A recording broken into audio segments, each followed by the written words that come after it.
Hello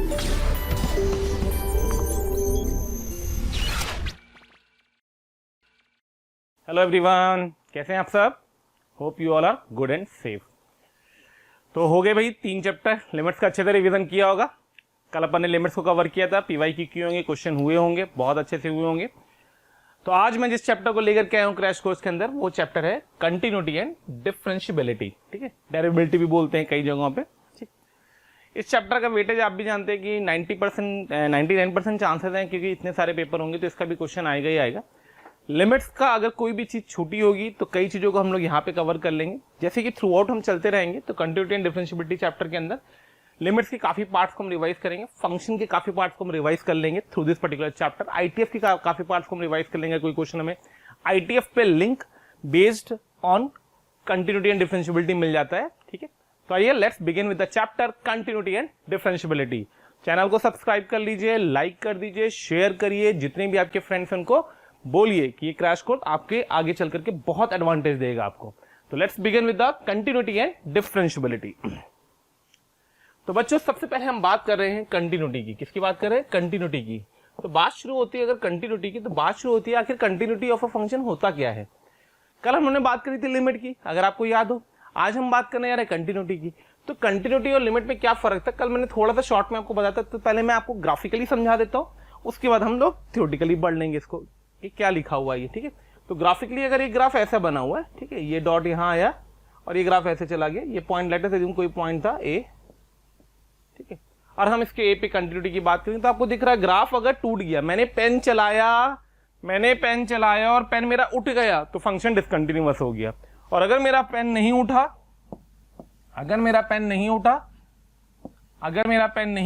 तो मेरा function कैसा हो गया? कंटिन्यूअस हो गया। क्लियर? सिंपल सा फंडा। ओके, तो कल हमने बात करी थी कि इस पॉइंट पे लिमिट एग्जिस्ट करने के लिए लेफ्ट से जाऊंगा और राइट से जाऊंगा। अगर लेफ्ट और राइट बराबर होगा और वो फंक्शनल वैल्यू के भी बराबर आ जाए, तो हम बोल देंगे हमारा फंक्शन क्या होगा? कंटिन्यूअस। यानी सिंपल सी डिफिनेशन आई, कोई फंक्शन कंटिन्यूअस कब होगा? तो कोई फंक्शन कंटिन्यूअस तब होगा जब उसकी लेफ्ट हैंड लिमिट, उसकी राइट हैंड लिमिट और उसकी फंक्शनल वैल्यू तीनों सेम हो और एक फाइनाइट नंबर जनरेट करें। That is the definition. A function f(x) is said to be continuous at c, किसी point x is equals to c पे if ये क्या है? fx, उसकी लिमिट फंक्शन वैल्यू के बराबर हो जाए। लेफ्ट हैंड लिमिट लिखो तो ये लेफ्ट हैंड लिमिट हो गई, राइट हैंड लिमिट लिखो तो ये राइट हैंड लिमिट हो गई, फंक्शन वैल्यू लिखो तो ये फंक्शन वैल्यू हो। ये सब किसके बराबर हो? अ फाइनाइट क्वांटिटी, जो कल मैंने आपको बताया था, अ फाइनाइट क्वांटिटी। तो किसी फंक्शन की लिमिटिंग वैल्यू अगर फंक्शनल वैल्यू के बराबर है तो फंक्शन क्या होगा? कंटिन्यूअस। इन शॉर्ट बोलूं तो किसी पॉइंट पे जो आपने लिमिट निकाली है, अगर वो लिमिट उस फंक्शन की उस पॉइंट पे जो वैल्यू होगी उसके बराबर हो जाती है तो हम बोलते हैं हमारा फंक्शन कंटिन्यूअस होगा। ठीक है, that is left hand limit at x is equals to c, right hand limit at x is equals to c equals to the value of the function at x is equals to c and equals to a finite quantity। Correct है? Finite quantity बार बार मैं इसके emphasise कर रहा हूं बेटा, ध्यान रखना। Finite quantity बार बार emphasise करने का रीजन ये है कि एक इनफाइनाइट लिमिट अगर जाती है तो ऑब्वियस सी बात है फंक्शन उस पॉइंट पे कंटिन्यूअस नहीं हो सकता है।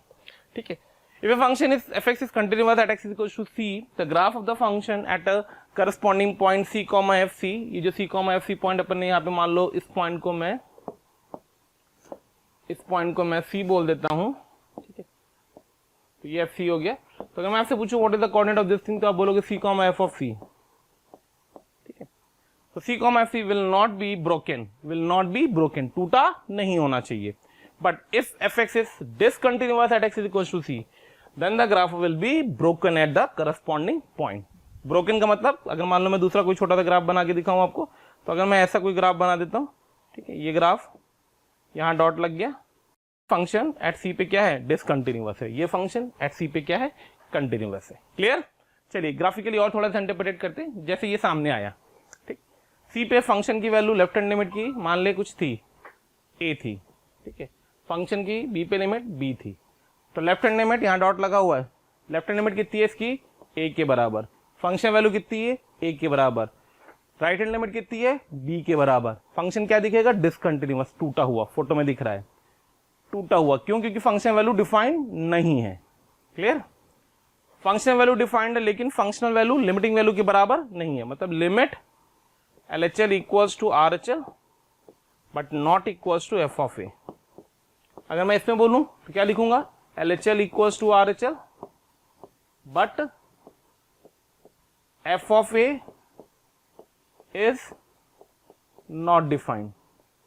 अगर मैं इसमें बात करूंगा तो सब बराबर है, LHL equals to RHL equals to f of c। एक ही जगह पे c कर देना क्योंकि हर जगह पे c चल रहा है, ठीक है। तो ये फंक्शन क्या है, कंटिन्यूअस है। तो ये क्या है, कंटिन्यूअस। ये क्या है, डिसकंटिन्यूअस। ये क्या है, डिसकंटिन्यूअस। टूटा हुआ है तो डिसकंटिन्यूअस। ये क्या है, डिसकंटिन्यूअस, ठीक है। तो अगर किसी फंक्शन के अंग्रेजी में मतलब ज्योमेट्रिकली बात करूं तो मैंने पेन लिया और पेन ऐसे चला दिया, पेन नहीं उठा बोर्ड पे चलाते हुए, फंक्शन कंटिन्यूअस है। पेन लिया, चलाया, उठा करके फिर चलाया, फंक्शन डिसकंटिन्यूअस हो गया। क्लियर? चलिए, तो क्लियरिटी हो गई होगी कि कौन सा फंक्शन कंटिन्यूअस होता है, कौन सा फंक्शन डिसकंटिन्यूअस होता है, कैसे कैसे होता है, क्या क्या रीजन होते हैं, उन सब की बात करनी है। Left hand limit, right hand limit, but function value बराबर डिफाइंड ना हो तो फंक्शन डिसकंटिन्यूअस होगा, बराबर ना हो तो फंक्शन डिसकंटिन्यूअस होगा, लिमिट बराबर ना हो, जैसे इस पार्ट में मैं बोलूं, इस पार्ट में मैं बोलूं तो लिमिट बराबर नहीं है, LHL not equals to RHL, correct है। तो लिमिट बराबर नहीं है, लिमिट बराबर है लेकिन फंक्शन वैल्यू डिफाइंड नहीं है, लिमिट बराबर है, फंक्शन वैल्यू भी डिफाइंड है लेकिन वो दोनों आपस में बराबर नहीं है। तो इन सारे केसेस में फंक्शन कैसा आ गया हमारा, डिसकंटिन्यूअस। और लिमिट फंक्शन वैल्यू के बराबर थी तो फंक्शन कैसा हमारा, कंटिन्यूअस। ठीक है बेटा, आगे बढ़े। Okay then move to the next one. चलिए आगे बढ़ते हैं। अब छोटे से पॉइंट आ रहा है कि इसमें एक वर्ड लिखा है डिसकंटिन्यूअस। क्या लिखा है, डिसकंटिन्यूअस। तो वो कह रहा है कि ये function f can be discontinuous due to any of the following 3 reasons. कौन कौन से 3 रीजंस हो सकते हैं? पहला रीजन, लिमिट बराबर ना हो, LHL not equals to RHL। दूसरा रीजन, फंक्शनल वैल्यू डिफाइंड ना हो, अभी अपन ने पीछे बात करी थी, फंक्शन वैल्यू डिफाइंड ना हो, ठीक, तो फंक्शन डिसकंटिन्यूअस। लिमिट बराबर ना हो, लिमिट बराबर ना हो तो फंक्शन डिसकंटिन्यूअस। और लिमिट हो, फंक्शन वैल्यू भी है लेकिन वो दोनों आपस में बराबर ना हो तो function discontinuous, function discontinuous. So these are the 3 reasons when we can say a function should be discontinuous if we can work out through graph or through analytically. Now the thing is that कि it depends on you कि which approach is good for you. अभी हम questions करेंगे, आपको दिखाते जाएंगे, कहीं पे हम ग्राफ यूज करेंगे, कहीं पे हम एनालिटिकल अप्रोच यूज करेंगे, तो हमें पता होना चाहिए कौन सी अप्रोच बेटर रहेगी हमारे लिए, ठीक है। जैसे पहला क्वेश्चन बहुत ही सिंपल सा है, उसने बोला है फंक्शन, एक दो क्वेश्चन मैं पहले आपको पूरा भूमिका के साथ कराऊंगा, चावला को लेते हुए। भूमिका चावला को आप लोग अच्छे से जानते हो, फिर मैं सीधे भूमिका पे काम करूंगा, फिर मैं सीधे चावला पे काम करने लग जाऊंगा। आइए, क्योंकि हम पेपर में क्वेश्चन को कैसे अटेंड करेंगे, हमें उस स्ट्रेटेजी पे भी काम करना है। How to attempt the continuity and differentiability problem in the paper time. उसने फंक्शन दे रखा है x sin pi x by 2, x less than 1 के लिए, x greater than 1 के लिए। उसने बोला है whether the find whether fx is continuous और not at x is equal to 1। ठीक, तो अगर हमें कंटिन्यूटी चेक करनी है, अगर हमें कंटिन्यूटी चेक करनी है at x is equal to 1 पे, कंटिन्यूटी चेक करनी है कहाँ पे, at x is equal to 1 पे, तो हमको 3 चीजों पे काम करना होगा। किस पे? एक तो राइट हैंड लिमिट पे, फिर हम बात करेंगे लेफ्ट हैंड लिमिट पे, और फिर हम लोग बात करेंगे फंक्शनल वैल्यू की एट 1 पे। क्या मेरी बात समझ में आ रही होगी? बहुत अच्छे से आ रही होगी। तो हम लोग एक बार राइट हैंड लिमिट पे बात करेंगे, फिर लेफ्ट हैंड लिमिट पे बात करेंगे, फिर फंक्शन वैल्यू पे बात करेंगे। तो भाई राइट हैंड लिमिट ये देगा तो 1 प्लस पे, हम चाहें तो फॉर्मुला लिखिए, कल हमने लिमिट पढ़ लिया, हम बड़े हो गए ऐसा मैं मान रहा हूँ, ठीक है, बिल्कुल बड़े हो गए, अच्छे से प्रैक्टिस करी होगी। तो 1 प्लस पे लिमिटिंग वैल्यू, तो पहले क्वेश्चन हमारा ये हो गया, अगर हम राइट हैंड लिमिट को लिखना चाहेंगे तो हम लिखेंगे limit x approaches to 1 plus box of x। ठीक है, अब पहले बॉक्स सॉल्व होगा कि पहले लिमिट, कल बताया था मैंने आपको, पहले बॉक्स सॉल्व होगा। तो 1 प्लस पे बॉक्स की वैल्यू कितनी आ जाएगी, 1 के बराबर। तो limit x approaches to 1 plus 1, और किसी भी कांस्टेंट की लिमिट फंक्शन के बराबर होती है, नहीं अल्टीमेटली वैल्यू 1 आ गई। ठीक, दूसरे पे आते हैं, लेफ्ट हैंड लिमिट की बात करते हैं। लेफ्ट हैंड लिमिट का मतलब हो गया limit x approaches to 1 minus, 1 minus पे जाएंगे तो फंक्शन हमारे पास 1 माइनस पे ऊपर वाला बैठा हुआ है, तो we can write this as sine of pi x by 2। ठीक है, 1 रख देंगे तो बन जाएगा sine of pi by 2। Sine of pi by 2 की वैल्यू कितनी आ जाएगी, 1 आ जाएगी। ठीक है, फंक्शनल वैल्यू ढूंढेंगे 1 पे, तो वो हो जाएगी बॉक्स ऑफ 1। बॉक्स ऑफ 1 की वैल्यू भी क्या आ जाएगी, 1। तो देखो लिमिट की वैल्यू, राइट हैंड लिमिट 1 आई है, लेफ्ट हैंड लिमिट 1 आई है, फंक्शन वैल्यू 1 आई है, तो हमारा फंक्शन क्या है, व्हाट दिस इंप्लाइज कि fx function is continuous eight कहाँ पे x इज इक्वल टू 1 पे। तुम्हारा फंक्शन कैसा फंक्शन होगा? कंटिन्यूअस फंक्शन होगा। तो किसी फंक्शन की कंटिन्यूटी को चेक करने के लिए किसी भी पॉइंट पे हम तीन चीजों पे बात करते हैं, राइट लिमिट, लेफ्ट लिमिट और फंक्शन वैल्यू। ठीक, आगे बढ़े। अब ऐसे ये एक क्वेश्चन है, ठीक है, उसने दिया एक इंटरवल, ध्यान से देखना, शायद जेईई मेंस का क्वेश्चन है, मेंस का शायद, I am not that sure, but I have take the illustration. तो मेंस का क्वेश्चन है, ठीक है, एक फंक्शन डिफाइंड है mod x bracket x mod x bracket x 2 से 3। उसने बोला है then f is discontinuous. f कहाँ का discontinuous? Only 2 point, only 3 point, 4 और मोर पॉइंट, ओनली 1 पॉइंट। तो भाई ऐसे क्वेश्चन में क्या करा जाता है? ऐसे क्वेश्चन में अपने पास बहुत सारे ऑप्शंस होते हैं, या तो हम ग्राफ पे चले जाएं, नहीं जा सकते तो हम जहां जहां ब्रेक होगा, जहां जहां ये फंक्शन टूटेगा, कहां कहां टूटता है, जब हमारे पास ब्रैकेट हो, हर इंटीजर पे टूटेगा, ध्यान रखना, ठीक है। मॉड है तो जिस जगह पे मॉड 0 होगा उसका क्रिटिकल पॉइंट पे टूटेगा, ठीक है। फ्रैक्शन है तो जब जब ये इंटीजर होगा तब तब टूटेगा। सिग्नम है तो जब जब इसका इनपुट 0 बनाएगा तब तब ये टूटेगा। तो ऐसे सारे जो कंसेप्ट होते हैं, bracket, mod, curly, signum, curly मैंने आपको बताया था, मैं फिर से रिपीट कर दे रहा हूँ, इसको ध्यान रखना है आपको। तो ब्रैकेट हर इंटीजर पे टूटता है, fractional part of her integer पे टूटता है, मॉडुलस जहां पे ये 0 हो रहा होता है अंदर वाला फंक्शन, वहां पे क्रिटिकल पॉइंट होता है उसका, वहां पे हमें चेक करना पड़ता है, और सिग्नम, बाकी कुछ प्रॉपर्टीज होती है जो अपन प्रोसीड करेंगे।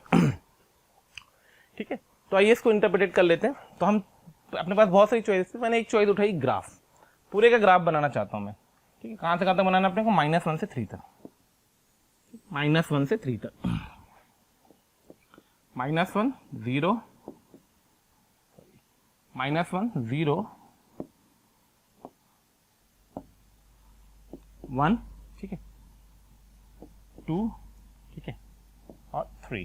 चेक करना कि गड़बड़ नहीं हो। ओके, काफी सिंपल सा क्वेश्चन है, हर एक पॉइंट पे चेक करें। सबसे पहले 3 पे आते हैं, पीछे से चलते हैं आगे की तरफ, ठीक है। तो ग्राफ बना रहे हैं, क्या बना रहे हैं? ग्राफ बनाते हैं। ओके, 3 पे इसकी वैल्यू बताओ। 3 + 3 6, 6 यहाँ कहीं होगा 6, ऐसे डॉट लगाया और यहाँ 6 लिख दिया, ठीक है। 2 से 3 में जाते हैं, 2 से 3 पे ये बैठेगा 2 के बराबर, ठीक है। तो ये x + 2 हो गया, मतलब 2 पे वैल्यू 4 आ गई, और x + 2 हो गया, और 2 + 3 + 2 5 आ गया, ठीक है, 5 आ गया, मतलब कुछ ऐसे बन गया यूं, ये 5 हो गया, ठीक है, और ये 2 पे वैल्यू कितनी है इसकी? 2 + 2, ये 4 हो गया। लगने ना, मान लेना थोड़ा सिंप्लिसिटी की, ठीक है। ये हमने ये वाली ब्रांच बना दी, चलो कलर चेंज करके बना देते हैं। फिर अब हम ये वाली ब्रांच बना रहे हैं ग्रीन कलर से, x mod x 1 से 2।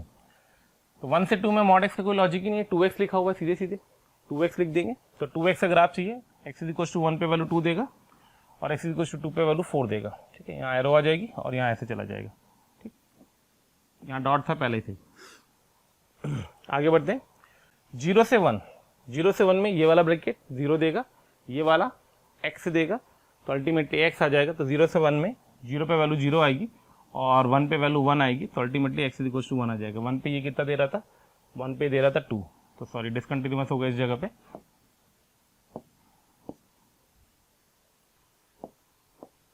जीरो पे 0 दे देगा, ठीक है, और 1 पे ये वैल्यू देगा 1 से पहले 0 और 1, तो ये 1 ही देगा, ठीक, ऐसे बन गया। -1 से 0 पे जाएंगे तो ये अगेन अपना x छोड़ेगा और ये छोड़ेगा -1, तो एग्जैक्ट -1 पे जाएंगे तो -1 + 1 0 दे देगा, और 0 पे जाएंगे तो 0 + 0 0 दे देगा, और 0 अपन ने ऑलरेडी इसमें ले रखा है, और 0 से -1 तक जाएंगे तो mod x -1 तक कुछ ऐसा ग्राफ आएगा यूं, x -1 का graph, y = x mod x -1, तो mod x -1, ठीक है। तो इस फोटो के हिसाब से अगर आप देख रहे होंगे तो आपको कहाँ कहाँ ये फंक्शन डिसकंटिन्यूअस दिख रहा है? तो ये डिसकंटिन्यूअस दिख रहा है मुझे कहाँ का? एक तो 0 पे दिखा, ठीक है, फिर एक बार 1 पे दिखा, और फिर एक बार 3 पे दिखा। ओनली 2 पॉइंट्स, ओनली 3 पॉइंट, 4 और मोर पॉइंट, ओनली 1 पॉइंट, तो only 3 point. So this is the concept, through graph we can interpret the number of points where the function is discontinuous, correct? Through the graph we can interpret the function where the points where the function is discontinuous. कहाँ का? discontinuous. दूसरा इसका तरीका था इसको redefine करके, वो कैसे होता है वो अगले क्वेश्चन में अपन देखेंगे, ठीक है। अब आता है नेक्स्ट क्वेश्चन, ठीक है। ये ध्यान रखना ऐसे क्वेश्चन को प्रोसीड करने का one of the best way, reason है इसका क्योंकि आपको चेक करना पड़ेगा इसको, या तो हम रीडिफाइन करके हर पॉइंट पे चेक करें या फिर हम ग्राफ बना के चेक करें। तो मैंने आपको पहला इलस्ट्रेशन जो दिया है, पहला जो एग्जांपल दिया है वो ग्राफ पे दिया है। अच्छे से हर एक पॉइंट पे इसको हर इंटीजर पे तोड़ते जाना और हर इंटीजर के बीच में इसको ड्रॉ करते जाना। आप चाहो तो हर इंटीजर के जो ग्राफ बन रहे हैं उनके नाम भी लिख सकते हैं आप, ठीक है। चलिए आगे बढ़ते हैं।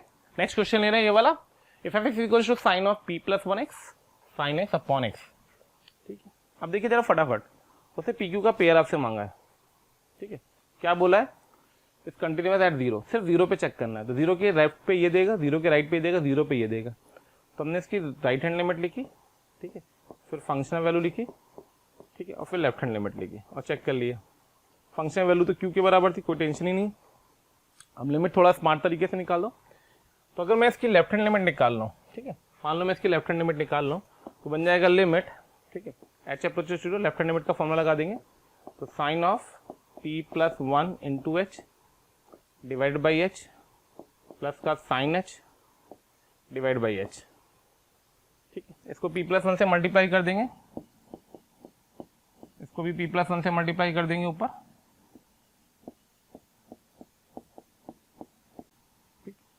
तो ये आ जाएगा q इज इक्वल्स टू, अब देखो sine of p plus 1h upon p plus 1h और लिमिट लगाने पे जीरो जाएगा। तो साइन ऑफ कुचुर पुचुर, साइन ऑफ कुचुर पुचुर अपॉन कुचुर पुचुर और लिमिट लगाने पे कुचुर पुचुर जीरो। तो अल्टीमेटली क्या छोड़ेगा, p प्लस 1 छोड़ेगा और ये क्या छोड़ेगा, साइन ऑफ कुचुर पुचुर अपॉन कुचुर पुचुर, लिमिट लगाने पे 1 छोड़ेगा, ठीक है। राइट लिमिट पे आते ये बैठा हुआ है। तो अगर मैं राइट साइड की लिमिट को लिखता, मैं राइट साइड की लिमिट को लिखता, तो राइट साइड की मैं लिमिट लिखता limit X H approaches to zero, ध्यान से देखते हैं ना, ठीक है, under root of H square minus H, क्योंकि जीरो माइनस एच रख रहा हूँ, ठीक है, सॉरी जीरो प्लस एच रख रहा हूँ, यहाँ पे माइनस एच आएगा, यहाँ पे माइनस एच आएगा, यहाँ पे माइनस एच आएगा और यहाँ पे माइनस एच आएगा, ठीक है, लेफ्ट था, ठीक है। रूट ऑफ एच आ जाएगा डिवाइड बाई एच की पावर 3/2 आ जाएगा, ऊपर से एक रूट एच कट जाएगा, ठीक है। तो ऊपर से एच स्क्वायर बाहर निकाल देंगे तो क्या बनेगा, limit H approaches to zero, तो एच आ जाएगा एच की पावर 3/2। रैशनाइज कर दो, बेस्ट है, क्या कर दो, रैशनाइज कर देता हूँ, बेस्ट है, इसको रैशनाइज कर दो बेटा, ठीक है। मैं लिमिट का रिवीजन करा रहा हूँ इसके थ्रू, ठीक है, इसको रैशनाइज कर देते हैं। What I get it over there, limit H approaches to zero, इसको रैशनाइज करेंगे तो ऊपर आ जाएगा H square plus H minus H, ठीक है, डिवाइडेड बाई एच की power 3/2 into under root of H square plus H plus root H, ठीक है। ये एच एच को खा जाएगा, यहाँ से एक रूट एच बाहर निकालना तो ये वाला पार्ट इसको खा जाएगा, तो ऊपर बचेगा 1 और नीचे बचेगा अपने पास, यहाँ से रूट एच बाहर आएगा तो 0 प्लस 1 1 2, 1 प्लस 1 2 आ जाएगा, q is equal to p plus 2। ये इक्वेशन बन के आ जाएगी अपने पास। यहाँ से q की वैल्यू हाफ आ गई और q की वैल्यू हाफ आ जाएगी, p की वैल्यू आ जाएगी हाफ माइनस 2 मतलब माइनस का 3/2, तो माइनस का 3/2 कॉमा हाफ मतलब अल्टीमेटली आंसर सी होगा।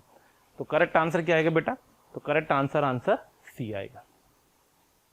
ये भी जेईई मेंस का शायद क्वेश्चन था पेयरिंग वाइज, तो याद रखना right hand limit left hand limit. तो ये देखो जैसे मैंने आपसे कल बोला था कि हम कंटिन्यूटी के जब क्वेश्चन कर रहे होंगे बेटा, तो एक चीज हमें ध्यान रखनी है कि वो चीज क्या, कि लिमिट के क्वेश्चन हमारे रिवाइज हो रहे होंगे, क्या हो रहे होंगे, रिवाइज हो रहे होंगे, जो कि सामने हो रहे हैं, ठीक है।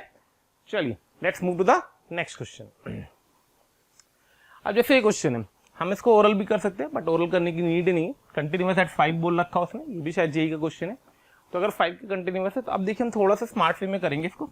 तो 5 पे हमें चेक करना है तो हम तीन चीजों को चेक कर रहे हैं, राइट हैंड लिमिट, ठीक है, फंक्शनल वैल्यू, ठीक है, और लेफ्ट हैंड लिमिट। अब की बात मैं क्या करूंगा, थोड़ा सा फास्ट तो करूंगा भाई, थोड़ा सा, ठीक है। राइट साइड पे जाएंगे मतलब 5 प्लस पे जाएंगे, तो 5 प्लस पे जाएंगे तो ये क्वांटिटी पॉजिटिव खुलेगी, तो इसकी जो लिमिट आ जाएगी वो आ जाएगी b times modulus of 5 minus pi, ठीक है, प्लस का 3, 5 पे वैल्यू पूछूंगा तो ऊपर वाली आएगी a times of modulus of pi minus 5, ठीक है, प्लस का 1। लेफ्ट हैंड लिमिट 5 पे ढूंढोगे तो भी यही आएगी, लीनियर फंक्शन है, कोई टेंशन नहीं है, a times modulus of pi minus 5 plus का 1, ठीक। थोड़ा सा ओपन कर देंगे तो ये बन जाएगा b times of 5 minus pi times plus का 3 इज इक्वल, किसी एक को ले लो तो a टाइम्स ऑफ ये आ जाएगा 5 माइनस पाई प्लस का 1, क्योंकि मॉडुलस तो पॉजिटिव ही खुलता है। तो यहाँ से आ जाएगा, क्या निकालना था अपने को, a माइनस बी, तो a minus B should be come out to be 2/5 minus pi, 2/5 minus pi, तो 2/5 माइनस पाई मतलब करेक्ट आंसर होगा आंसर नंबर सी। पीछे मैंने बताया था कि करेक्ट आंसर, पीछे भी करेक्ट आंसर था आंसर नंबर सी।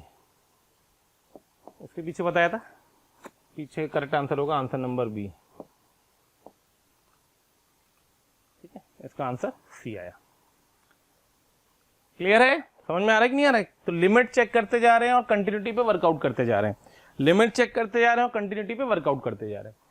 सबसे बोला the function f is defined on π/6 से π/3 by fx is equal to this thing then k is equal to, तो k निकालना है। अब ध्यान से सुनना, पीछे के क्वेश्चन इस क्वेश्चन में अंतर देखना। पीछे का क्वेश्चन 5 के लेफ्ट साइड पे कुछ था, 5 के राइट साइड पे कुछ था, इसलिए हमने राइट लिमिट और लेफ्ट लिमिट दोनों निकाली। क्लियर हुई मेरी बात, ठीक है। इस क्वेश्चन में चाहे आप π/4 के लेफ्ट पे जाओ, चाहे आप π/4 के राइट पे जाओ, फंक्शन सेम दिख रहा है। तो फंक्शन सेम दिख रहा है तो हम यहाँ पे क्या करते हैं वो समझना। उसने बोला अगर एक फंक्शन π/6 से π/3 पे कंटिन्यूअस था तो जहां पे ये टूट रहा है, किस पॉइंट पे टूट रहा है, π/4 पे, वहां पे भी क्या होना चाहिए, कंटिन्यूअस होना चाहिए। तो हमने क्या किया, चेक द कंटिन्यूटी, हमने चेक करी, क्या चेक करी, कंटिन्यूटी चेक करी।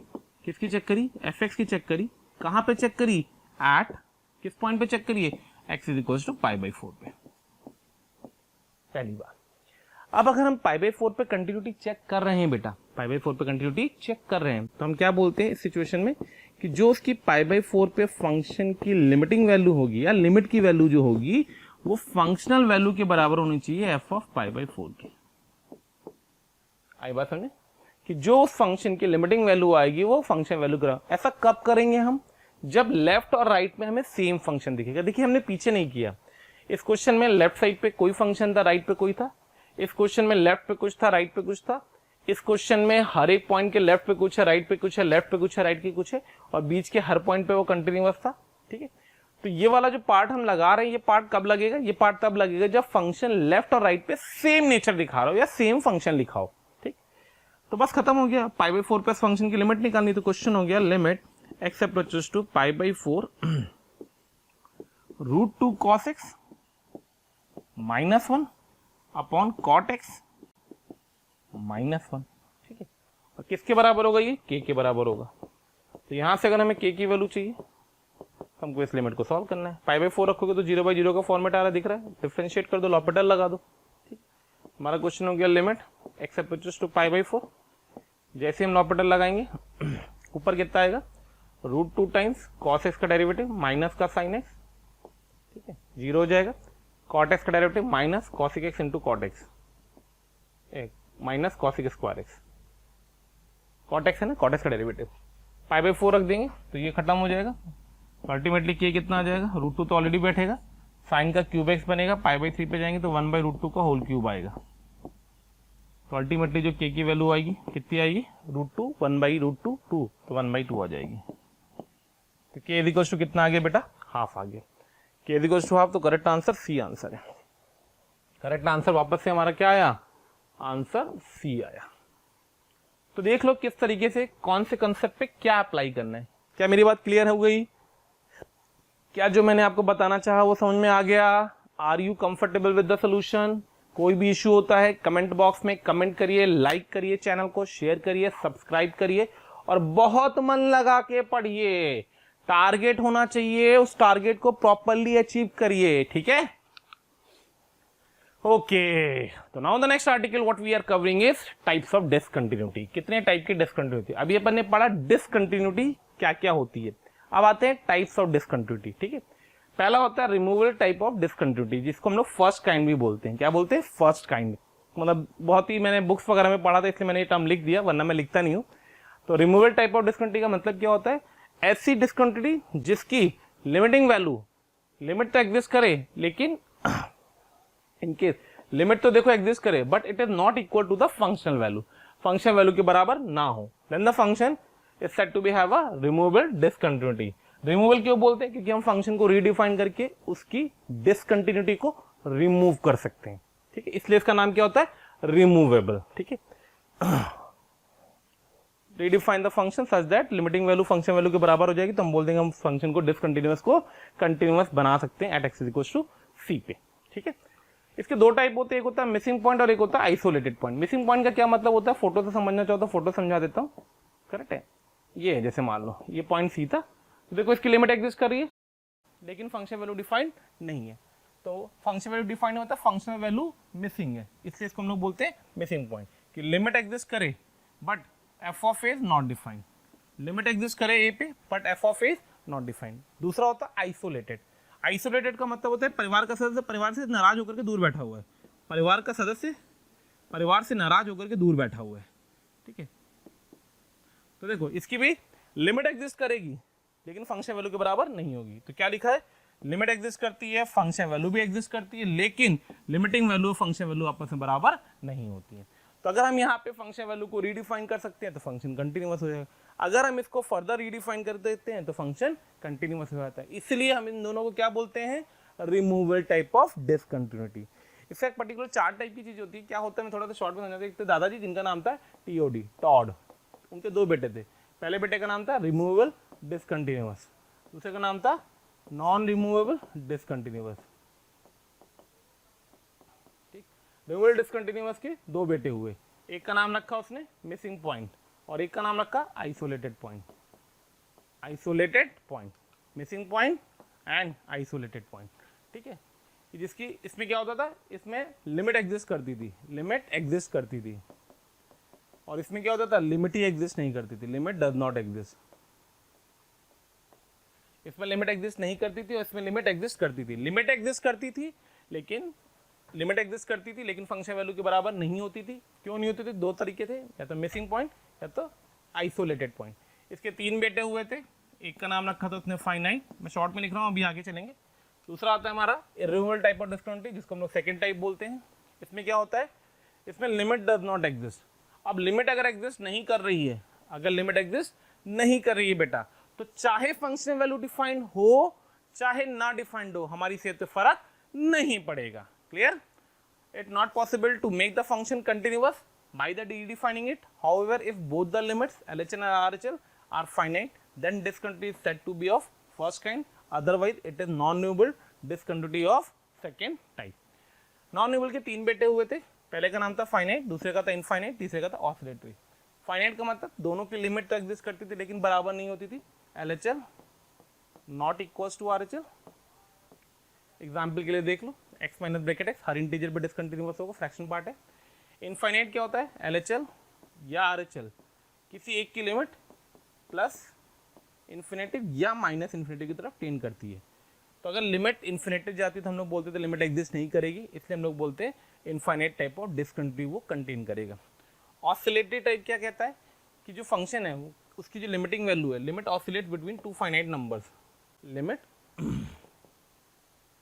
Oscillates between two finite numbers. Limits oscillates between two finite numbers. ठीक, फॉर एग्जाम्पल साइन 1/s। अब देखो साइन 1/s बैठा हुआ है, तो साइन 1/s की जो जीरो पे लिमिटिंग वैल्यू निकालोगे तो देखो ये 1/x होने की वजह से इन्फिनेटिव जाएगा। अब जो साइन इन्फिनेटिव होता है, करेक्ट है, मान लो मैं इसको ग्राफिकली आपको दिखाना चाहूँ तो मान लो साइनस का ग्राफ ऐसे बनाना हूँ मैं, देखो ये साइनस का ग्राफ है। अब एक वैल्यू आएगी 1 पे और एक वैल्यू आएगी -1 पे, तो जो भी इसकी इन्फिनेटिव पे लिमिट होगी वो 1 से -1 के बीच में बैठी होगी। क्या होगी हम बता नहीं पाएंगे, तो लिमिट क्या होगी ये हम नहीं बता पाएंगे, तो लिमिट एग्जिस्ट नहीं करेगी, इसलिए फंक्शन कैसा होगा? डिसकंटिन्यूअस होगा। ठीक, तो सेकंड टाइप ऑफ डिसकंटिन्यूटी जिसको हम लोग नॉन रिमूवेबल बोलते हैं, उसको तीन टाइप्स होते हैं, finite discontinuity, infinite and oscillatory. Finite में लिमिट बराबर नहीं होंगी LHL और RHL की, इनफाइनाइट में लिमिट दोनों में से कोई एक इन्फिनेटिव या माइनस इन्फिनेटिव जा रही होगी, और ऑसिलेटरी में लिमिट ऑसिलेट करेगी बिटवीन द फाइनाइट नंबर्स, ठीक है। In all these cases the value of F A of the function at x is equal to point of discontinuity may और may not exist, but limit does not exist.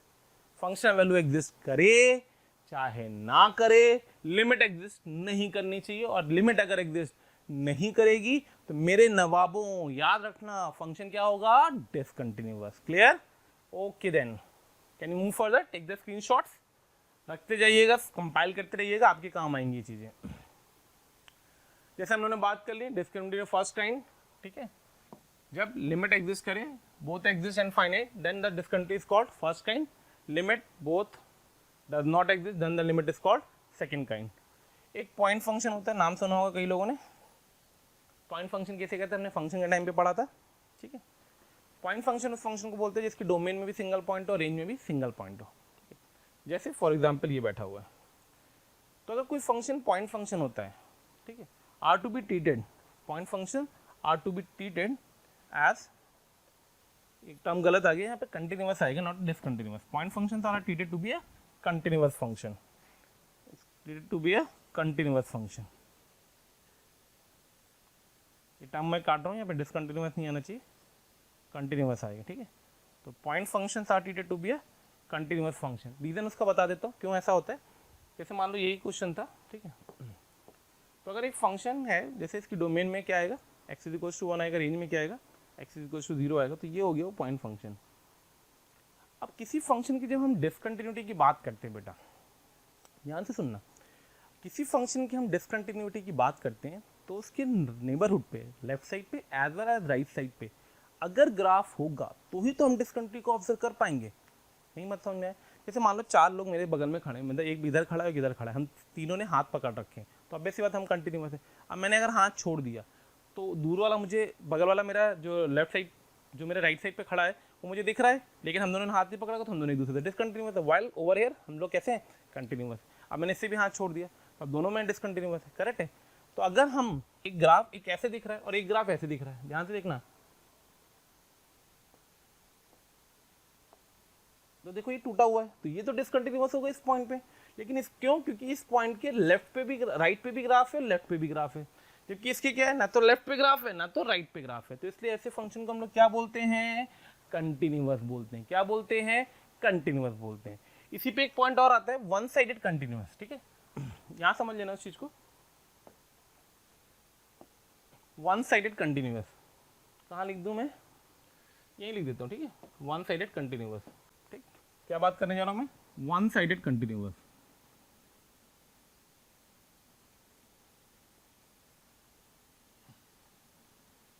One sided continuous का क्या मतलब होता है उसको समझना। जैसे एक ग्राफ अगर ऐसे बना हुआ यूं, यहाँ डॉट है, और एक ग्राफ ऐसे बना हुआ यूं, और यहाँ ओपन है, और यहाँ पे डॉट है और यहाँ पे ओपन है, ठीक है, ये भी ए था और ये भी ए था, ठीक है। थैंक यू प्यारे बच्चों, आप सबका स्नेह और प्रेम हमें जिस तरीके से मिल रहा है उसके लिए बहुत बहुत शुक्रिया। जैसे कि आप सबको पता है कि हम जेई मेंस 2021 के लिए क्रैश कोर्स ऑलरेडी ला चुके हैं, जिस क्रैश कोर्स को आप लोग देख रहे हैं। अब आपके लिए उस क्रैश कोर्स के साथ हम एक टेस्ट सीरीज भी लेकर के आ रहे हैं, जिसका डिस्क्रिप्शन हम नीचे दे रहे हैं, जिस पे आप जाकर के क्लिक करके उसमें रजिस्ट्रेशन करा ले। ये टेस्ट सीरीज बिल्कुल फ्री है आपके लिए, और इसमें फटाफट रजिस्ट्रेशन करा ले, जिससे आपको जिस तरीके के एनटीए ने पैटर्न चेंज किया उस पैटर्न के अकॉर्डिंग आपको टेस्ट मिलते रहे और आप अपना अच्छे से एनालिसिस कर सकें, ठीक है। तो चलिए इस क्वेश्चन को शुरू करने से पहले एक पॉइंट मैं और आपको डिस्कस करके दे देता हूं। वो पॉइंट क्या कहता है, वो पॉइंट ये कहता है कि एक पॉइंट फंक्शन जो होता है वो कंटिन्यूअस होता है, जैसा मैं आपको बता चुका हूं पीछे भी।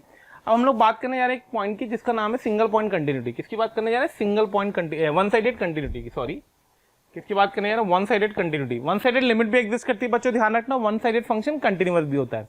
वन साइडेड कंटिन्यूटी की हम बात कर रहे हैं, one sided continuity. One sided continuity का क्या मतलब होता है मैं ग्राफिकली समझा देता हूं कि अगर एक फोटो ऐसे बनी हुई है, ठीक है, और एक फोटो ऐसे बनी हुई है, तो आपको दिख रहा होगा इस फोटो में ये पॉइंट मान ले ए था, ये पॉइंट मान ले ए था, तो आपको दिख रहा होगा इस फोटो में अगर मैं बात करूंगा तो जो इसकी लेफ्ट हैंड लिमिट थी वो उसकी फंक्शन वैल्यू के बराबर थी, भले राइट साइड की लिमिट डिफाइंड नहीं है। तो भी हमारा फंक्शन क्या कहलाएगा, कंटिन्यूअस कहलाएगा। क्या कहलाएगा, कंटिन्यूअस कहलाएगा। ओवर हेयर आपको ऑब्जर्व हो रहा होगा कि जो फंक्शन की लेफ्ट हैंड लिमिट है और जो फंक्शनल वैल्यू है वो दोनों अलग अलग है। फंक्शनल वैल्यू वो दोनों क्या है, अलग अलग है। तो हम क्या बोलेंगे, ये फंक्शन कैसा है, डिसकंटिन्यूअस है। मेरे प्यारे बच्चों ये पॉइंट समझ में आ गया होगा अच्छे से। तो ध्यान रखना है आपको मेरे नवाबों, मेरे प्यारे बच्चों। कई सारी चीजें होती है छोटी छोटी जो हमें पता होनी चाहिए। कई क्वेश्चन में लिमिट वन साइडेड निकलती है, कई क्वेश्चन में कंटिन्यूटी वन साइडेड की वो बात कर रहा होता है, और फंक्शन कंटिन्यूअस कहलाता है, लिमिट एग्जिस्ट कहलाती है। ठीक है, तो इस पॉइंट को चाहता है कि स्क्रीनशॉट लेकर के नोट कर लेना, क्योंकि अपने को अभी इस क्वेश्चन को थोड़ा सा रीड करना है, टाइप ऑफ डिस्कंटिन्यूटी पे बेस्ड आएगा ये। तो आइए इस क्वेश्चन को देख रहे हैं हम लोग। देन चेक, उसने फंक्शन दिया एक्स और एक्स स्क्वायर, उससे आपसे पूछा है कि if continuous at x is equal to 1 और नॉट, पहले तो ये बताना है, और if not then type of discontinuity क्या है वो बतानी है। तो कुछ नहीं करना है, हम बड़े हो चुके हैं, हम इसकी राइट हैंड लिमिट लिखेंगे ऐसे ही। ठीक है, हम इसकी लेफ्ट हैंड लिमिट लिखेंगे ऐसे ही LHL, और हम लोग इसकी फंक्शन वैल्यू लिखेंगे ऐसे ही f(1). राइट हैंड लिमिट लिखने का तरीका क्या होता है, हम लोग f(1 प्लस से कई बार लिखते हैं, इसको हम लोग f(1 माइनस से लिखते हैं। f(1 प्लस देखोगे आंसर 1 आएगा, f(1 माइनस देखोगे तो आंसर 1 आएगा, और f(1 देखोगे तो 1 आएगा। यानी फंक्शन कैसा दिखेगा, ये कंटिन्यूअस दिखेगा।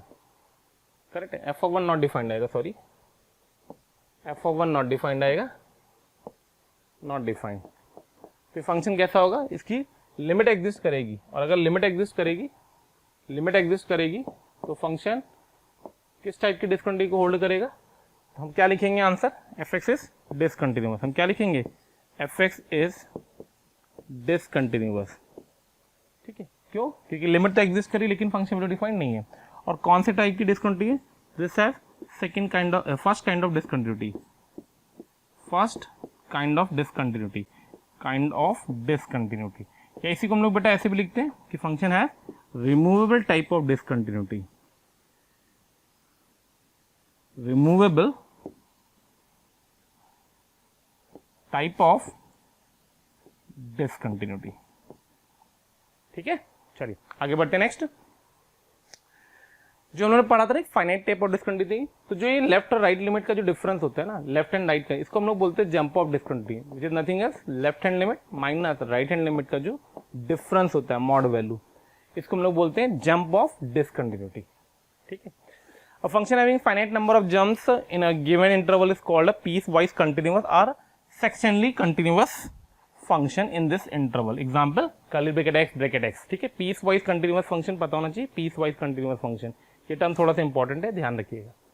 ठीक है, जंप ऑफ डिस्कंटिन्यूटी का फॉर्मूला मैंने आपको लिख के दे दिया, ये कहलाता है जंप ऑफ डिस्कंटिन्यूटी।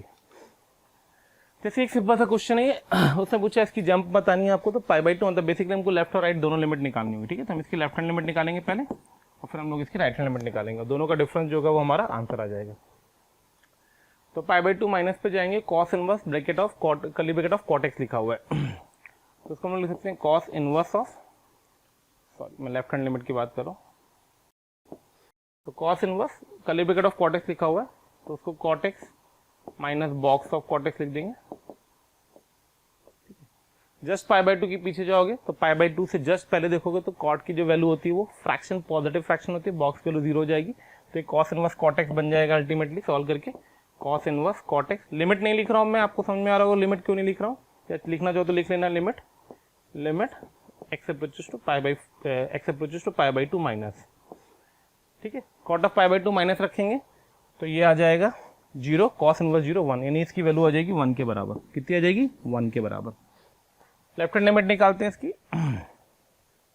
तो लेफ्ट हैंड लिमिट अगर हम कैलकुलेट करेंगे, सॉरी राइट हैंड लिमिट निकालेंगे, तो राइट हैंड लिमिट हम कैलकुलेट करेंगे तो ये लिखी हुई है, क्या लिखी हुई है, पाई इंटू ब्रैकेट एक्स, मतलब क्वेश्चन हो जाएगा limit x approaches to π/2 plus, अरे प्यारे बच्चों भेजे में जा रहा है कि नहीं जा रहा है, बहुत ही सिंपल से क्वेश्चन है। आप π/2 प्लस रखोगे तो π/2 प्लस, ठीक है, तो ये बन जाएगा 1, तो पाई माइनस 1 आ जाएगा इसकी वैल्यू, क्योंकि पहले बॉक्स सॉल्व होगा। ठीक है, अब जंप ऑफ डिस्कंटिन्यूटी की बात कर रहे हैं, जंप ऑफ डिस्कंटिन्यूटी GOD, तो वो बन जाएगा left limit minus right limit, तो अल्टीमेटली आ जाएगा π-2। तो जंप ऑफ डिस्कंटिन्यूटी कितना आएगा, चेक करना है, कैलकुलेशन मिस्टेक तो नहीं करी कहीं मैं। π/2 प्लस रख रहे हैं, कॉट इनवर्स 0, कॉस इनवर्स 0 बनेगा ना, कॉट इनवर्स x तो cot x minus bracket of cot x आएगा, कॉट एक्स बनेगा, तो बॉक्स ऑफ कॉट एक्स हो जाएगा तुम्हारा 0 कि पाई बाई 2 माइनस पे जाएंगे कॉट एक्स का ग्राफ, तो 0 और cot 0 cos inverse 0, cos inverse 0 pi by 2 आएगा। ठीक है, ये गड़बड़ किया अपन ने, कॉस इनवर्स 0 पाई बाई 2 आएगा। ठीक है, यहाँ गड़बड़ किया अपन ने, तो कॉस इनवर्स 0 आ जाएगा आपके पास पाई बाई 2, ये वैल्यू आ जाएगी पाई बाई 2 के बराबर, और यहाँ बैठेगा माइनस का पाई बाई 2, तो अल्टीमेटली आ जाएगा modulus of pi by 2 minus 1, तो फाइनल भी आंसर होगा पाई by 2 minus 1। Pi by 2 minus 1 कौन सा आंसर होगा? पाई बाई 2 माइनस 1 करेक्ट आंसर, ये आंसर है। ठीक है, तो जंप ऑफ डिस्काउंट समझ में आ गया कि आप लेफ्ट लिमिट निकालेंगे, आप राइट लिमिट निकालेंगे, दोनों लिमिट एग्जिस्ट, दोनों लिमिट बराबर नहीं होंगी, तो लिमिट एग्जिस्ट नहीं करेगी और उनका जो नॉन नेगेटिव डिफरेंस होगा वो जीओडी कहलाएगा। ठीक, चलिए आगे बढ़ते हैं। कंटिन्यूटी एंड इंटरवल की बात करेगा, जैसे कि अपन ने बहुत सारे क्वेश्चन किए हैं, तो अगर किसी भी क्लोज या ओपन इंटरवल में बात करता है तो हमको, मान लो क्लोज इंटरवल में बात कर रहा है, वो क्लोज इंटरवल में कंटिन्यूटी चेक करने की बात कर रहा है क्लोज इंटरवल में, तो हम उसकी ए पॉइंट पे लिमिट चेक करेंगे वन साइडेड, बी पॉइंट पे लिमिट चेक करेंगे वन साइडेड, और बीच के हर पॉइंट पे लिमिट चेक करेंगे कंटिन्यूअस है कि नहीं है। तो देखो तीन चीजें चेक करनी होगी, function is continuous in open interval, function is right continuous जिसको हम लोगों ने वन साइडेड बोला है, मतलब फंक्शन वैल्यू एफ ऑफ ए के बराबर हो, फंक्शन इज लेफ्ट कंटिन्यूअस मतलब left hand limit function value के बराबर हो, तो हम बोलेंगे फंक्शन किसी इंटरवल में क्या है? Continuous. Take the screenshot and must remember. ठीक है, all the polynomial and trigonometric functions are and exponential logarithmic functions are continuous in their domain. सारे जो फंक्शंस होते हैं वो अपनी डोमेन में कंटिन्यूअस होते हैं। जैसे कोई बोले 10x कंटिन्यूअस है पाई बाई 2 पे, तो मैं बोलूंगा नहीं, लेकिन कोई बोलेगा 10x कंटिन्यूअस अपनी डोमेन में, तो बोलूंगा यस। ठीक, continuity of fractional function box function should be checked at all points where function become fx, जो भी मैंने थोड़ी देर पहले बताया था, become integers। Signum of function, जहां पे भी फंक्शन 0 होगा उस पॉइंट पे हम सिग्नम की कंटिन्यूटी को चेक करते हैं। Continuity of a function should be checked at the points where definition of function changes, जहां कहीं भी फंक्शन की डिफिनेशन चेंज हो रही है वहां पे हम कंटिन्यूटी को हमेशा चेक करते हैं। तो these are the point where we have to check the continuity. ठीक है, चलिए तो नेक्स्ट क्वेश्चन देखते हैं। If F x is equal to bracket of sine pi x signum of x minus pi 4 curly bracket of x minus 2 by 3 0 से 1 1 से 2। बहुत ध्यान से देखना, बहुत ही प्यारा क्वेश्चन है। 0 से 2 के बीच में इसकी कंटिन्यूटी को अपने को चेक करना है। तो मेरे प्यारे बच्चों ध्यान से देखना हम कैसे इसको इंटरप्रेट करें। ठीक है, थोड़ा सा केयरफुली। सबसे पहले हम क्या करेंगे, इसकी क्रिटिकल पॉइंट कंसीडर करते हैं। जब ये इंटीजर होगा तभी क्रिटिकल पॉइंट देगा, जब ये 0 होगा तभी क्रिटिकल पॉइंट देगा, जब ये इंटीजर होगा तभी क्रिटिकल पॉइंट देगा, और एंड पॉइंट पे तो अपने को चेक करनी है, टूटने वाले पॉइंट पे चेक करनी है। तो अगर आप मोटी बुद्धि से देखेंगे तो कौन कौन से पॉइंट हमें चेक करने हैं, चेक करने कहाँ का वो हम लोग लिखना स्टार्ट करते हैं। ठीक है, दो ग्राफ फंक्शन को पढ़ने के बाद। तो सबसे पहला एंड पॉइंट आएगा 0। ठीक है, फिर 0 के बाद देखो ये 1/2 पे इंटीजर बनेगा, तो 1/2 आएगा एक पॉइंट हमारा जिसपे हमें चेक करना पड़ेगा। फिर ये टूटेगा 1 पे, यहाँ पे मान लो इनइक्वालिटी दे रखी होगी, क्वेश्चन में कुछ गड़बड़ होगी, let me check this thing. मान लो हमने क्वेश्चन ऐसे फ्रेम कर दिया। ठीक है, तो ये आ गया अपने पास 1 पे चेक करना पड़ेगा। ठीक है, फिर देखो ये 5/4 पे 0 होगा, तो 5/4 पे चेक करना पड़ेगा। ठीक है, फिर ये जहां पे ये इंटीजर होगा इस इंटरवल में, तो ये हो गया x माइनस 2/3, तो x माइनस 2/3 इंटीजर मतलब ये 0 होगा 2/3 पे, है नहीं। फिर ये 1 कब होगा, 1 प्लस 2/3 5/3 पे, 5/3 इंटरवल में आएगा, मतलब 5/3 पे चेक करना पड़ेगा बेटा। और फिर 3 का 2 कब बनेगा, 2 प्लस 2/3 पे, पॉसिबल नहीं है। ठीक है, और एंड पॉइंट 2 है। तो देखो ध्यान से समझना मैंने क्या क्या बोला, एंड पॉइंट चेक किए, टूटने वाला पॉइंट चेक किया, फंक्शन ने जहां जहां अपने नेचर बदले वो सारे पॉइंट पे चेक किया ना, इतने पॉइंट पे हमें इसको चेक करना है। तो ये हम चेक करने की जगह इनकी फटाफट ग्राफ बनाना स्टार्ट करते हैं देख देख करके। तो देखो 0, सबसे पहले 0 पे चेक किया, तो 0 प्लस पे भी ये 0 रहेगा, 0 पे भी ये 0 रहेगा, तो अल्टीमेटली ऐसा ही दिखेगा। हाफ पे इसकी वैल्यू 1 आएगी, और हाफ से पीछे ये हमेशा 0 रहेगा, और 1 तक ये हमेशा 0 जाएगा। 1 पे भी ये 0 रहेगा। तो पहला पॉइंट कौन सा दिखा, हाफ, जहां पे डिसकंटिन्यूअस होगा, ये रिजेक्ट हो गया।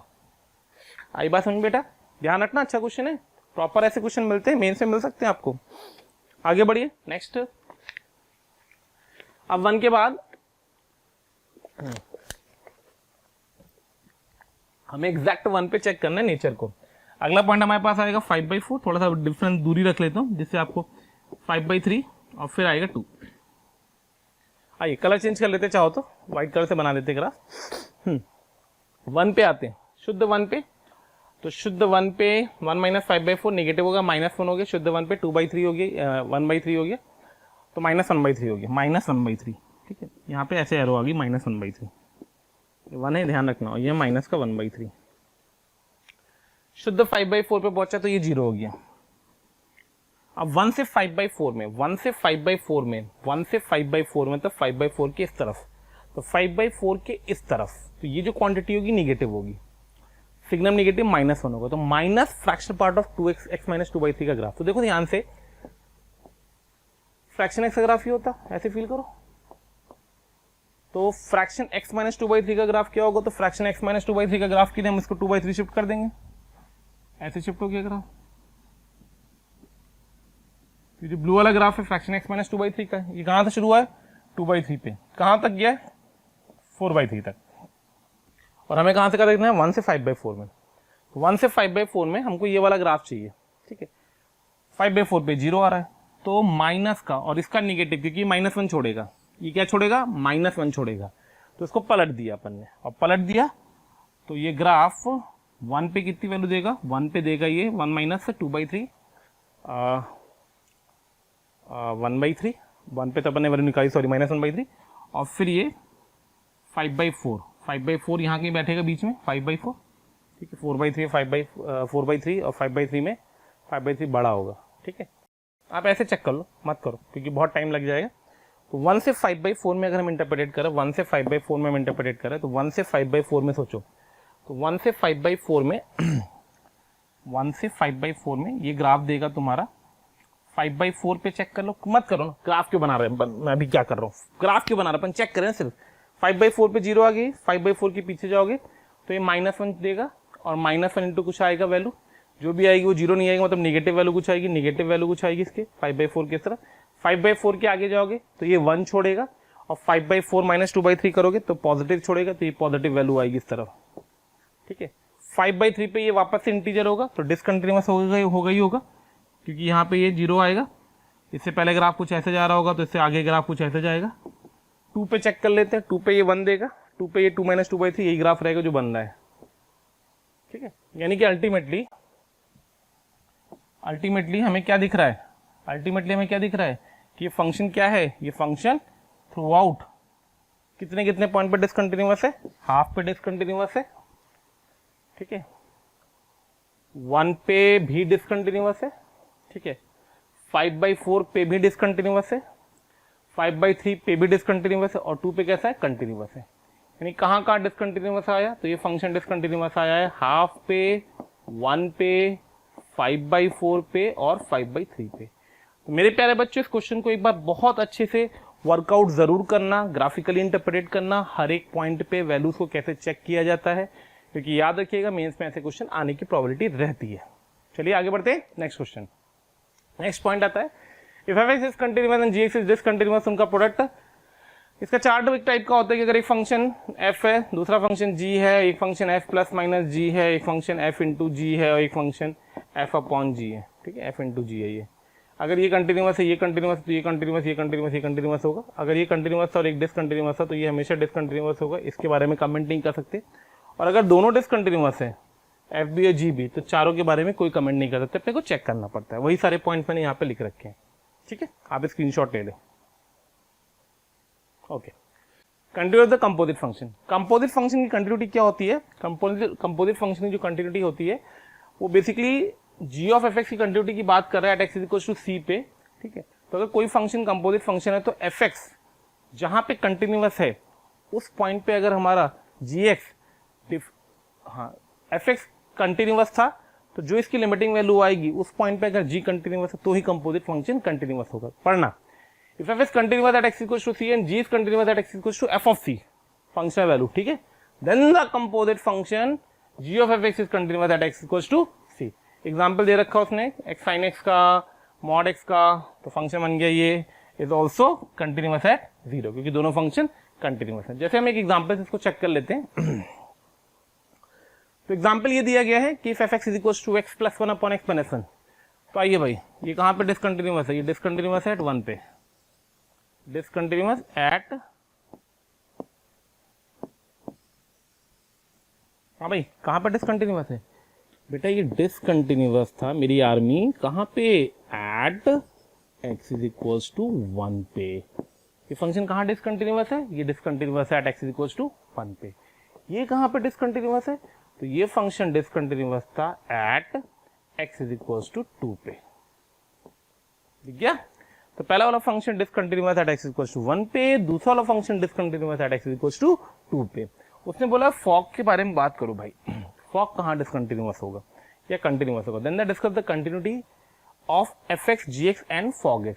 तो ये डिसकंटिन्यूअस हो गया 1 पे, ये डिसकंटिन्यूअस होगा 2 पे। अब वो फॉग की बात कर रहा है, फॉग मतलब f of g, f of g का मतलब हो गया gx plus 1 divide by gx minus 1। gx का नाम रख दिया अपन ने, तो फॉग इज इक्वल टू आ गया 1 upon x minus 2 plus 1 divide by 1 upon x minus 2 minus 1।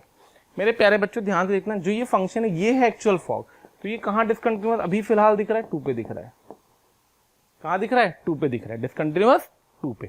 Eight x is equal to 2 लिखना चाहो तो पूरा लिख दो, discontinuous at x is equal to 2,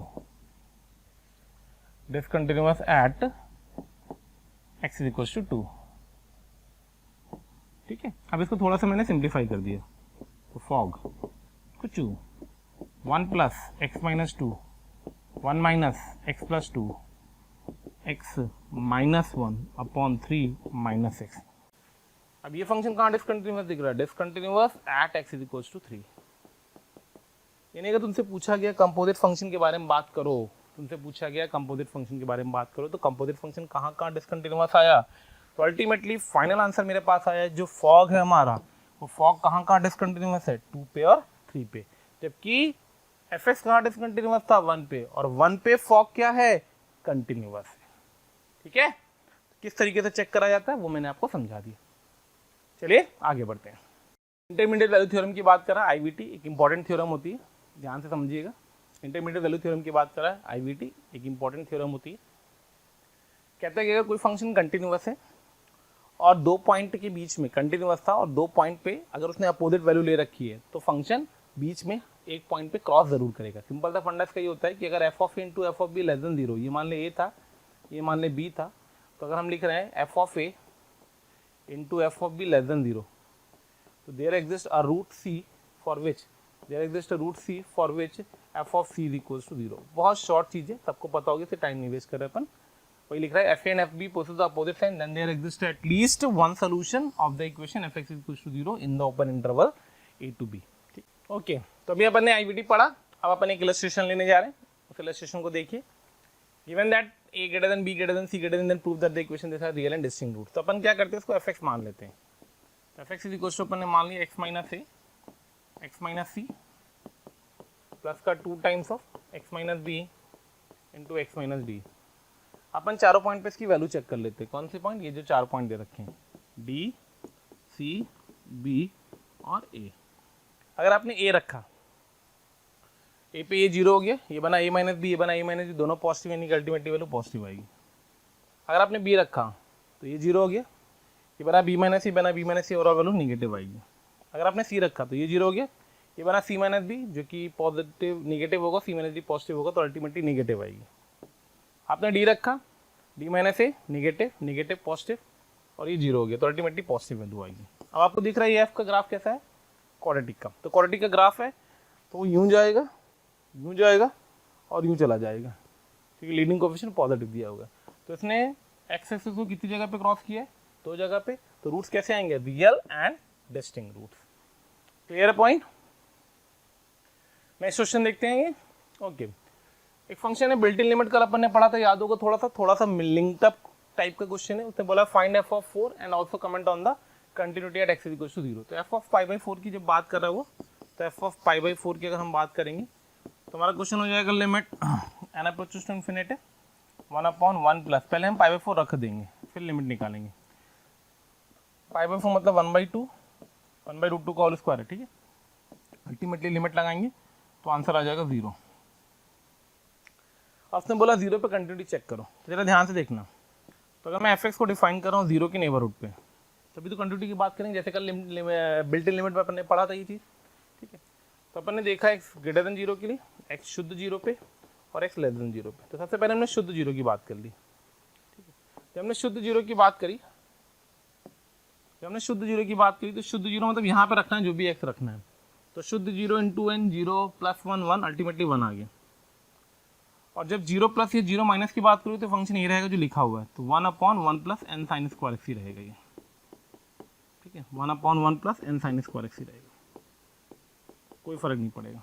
और limit N approaches to infinity भी चलेगी, limit N approaches to infinity भी चलेगी।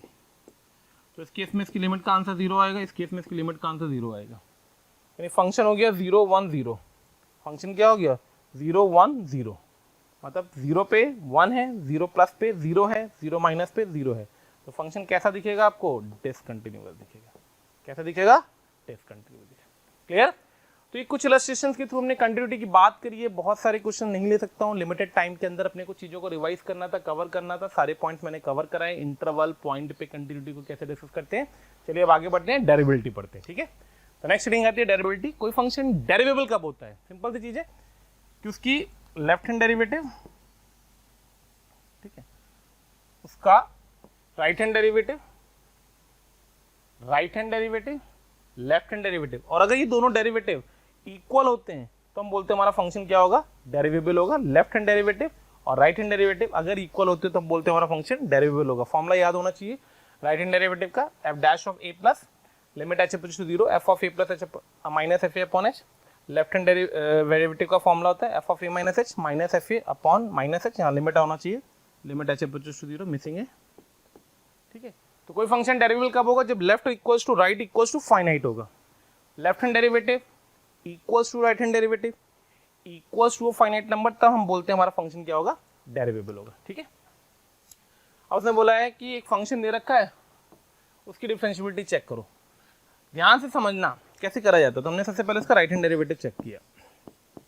ठीक है, राइट हैंड डेरिवेटिव का फॉर्मूला लगा दिया, limit H approaches to 0, right मतलब 1 प्लस पे जाएंगे तो ये आ जाएगा 3a, एक्स अप्रोचेस टू 1 पे जाएंगे ना, सॉरी। बहुत सारे तरीके होते हैं, मैं आपको पहला क्वेश्चन इसलिए पूरे मेथड से बताऊंगा, अदरवाइज मैं चाहता तो सिंगल तरीके से भी कर सकता था। तो ये बन जाएगा 3a times of h plus 1 minus b plus 2 minus f of 1, यही वैल्यू आएगी। ठीक है, 3a minus b plus 2 divided by h, ये हमारा राइट हैंड डेरिवेटिव का फॉर्मूला बना। F of 1 plus h minus f of 1 divide by h, b2 cut गया। ठीक, और 3a भी कट गया। तो अल्टीमेटली हमारे पास बचा क्या, limit h approach to 0, 3ah sorry capital A है माइनस 3a, नहीं सिर्फ 3a आ जाएगा क्योंकि ये भी कट जाएगा, 3a से कटेगा। ठीक है ना, ये वाला 1 इस 3a को खाएगा अपॉन h, तो h से h कट गया, अल्टीमेटली कितना आ गया 3a के बराबर। यानी फंक्शन का राइट हैंड डेरिवेटिव कितना आ गया 3a के बराबर। बहुत शानदार बात। ठीक, आपने एक चीज तो पूछी नहीं मुझसे, सर आप डिफरेंशिएबिलिटी चेक करो बिना कंटिन्यूटी चेक किए। अरे भाई कोई फंक्शन डिफरेंशिएबल है अगर तो कंटिन्यूअस तो होगा ही होगा, तो वो हमें पहले करना चाहिए था। ठीक है, तो फंक्शन कंटिन्यूअस होगा, कंटिन्यूअस होगा तो लेफ्ट हैंड लिमिट आ जाएगी a प्लस बी, कंटिन्यूअस होगा तो राइट हैंड लिमिट आ जाएगी 3a माइनस बी प्लस 2, तो अल्टीमेटली आ जाएगा 2a minus 2b, 2a minus 2b plus 2 is equals to 0, मतलब b minus a equals to 1। ठीक है, उसने हमसे पूछा क्या, a प्लस b पूछा है, तो ये हमने कहाँ से निकाली रिलेशन, कंटिन्यूटी से। अब हम कहाँ से निकाल रहे हैं, डिफरेंशिएबिलिटी से। तो ये हमने किसका फॉर्मूला लगाया, राइट हैंड डेरिवेटिव का। अब हम फॉर्मूला किसका लगाने जा रहे हैं, लेफ्ट हैंड डेरिवेटिव का। किसका फॉर्मूला लगाने जा रहे हैं, लेफ्ट हैंड डेरिवेटिव का। ठीक है, तो अगर हम लेफ्ट हैंड डेरिवेटिव का फॉर्मूला वर्कआउट करें तो लेफ्ट हैंड डेरिवेटिव का फॉर्मूला बनेगा लिमिट h अप्रोचेस टू 0। ठीक है, ऊपर क्या बैठेगा, लेफ्ट हैंड डेरिवेटिव में ऊपर वो वाला जाएगा, तो a plus b times of 1 minus h का whole square upon minus h, और माइनस में आएगा 1 पे जो वैल्यू आएगी that is a plus B, a plus B bracket में है ये।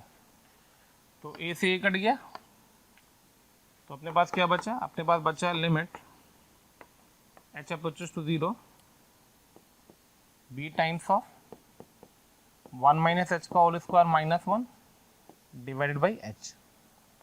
लिमिट लगा दो तो 1 से 1 कट गया, एक एच तो 0 चला जाएगा, माइनस का 2 एच, माइनस का 2 भी आ जाएगा यहाँ से।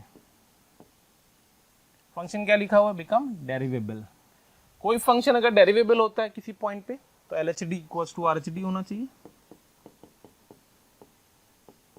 एल एच डी आया है -2b, आर एच डी आया है 3a, तो यहाँ से आ गया 3a plus 2b is equal to 0।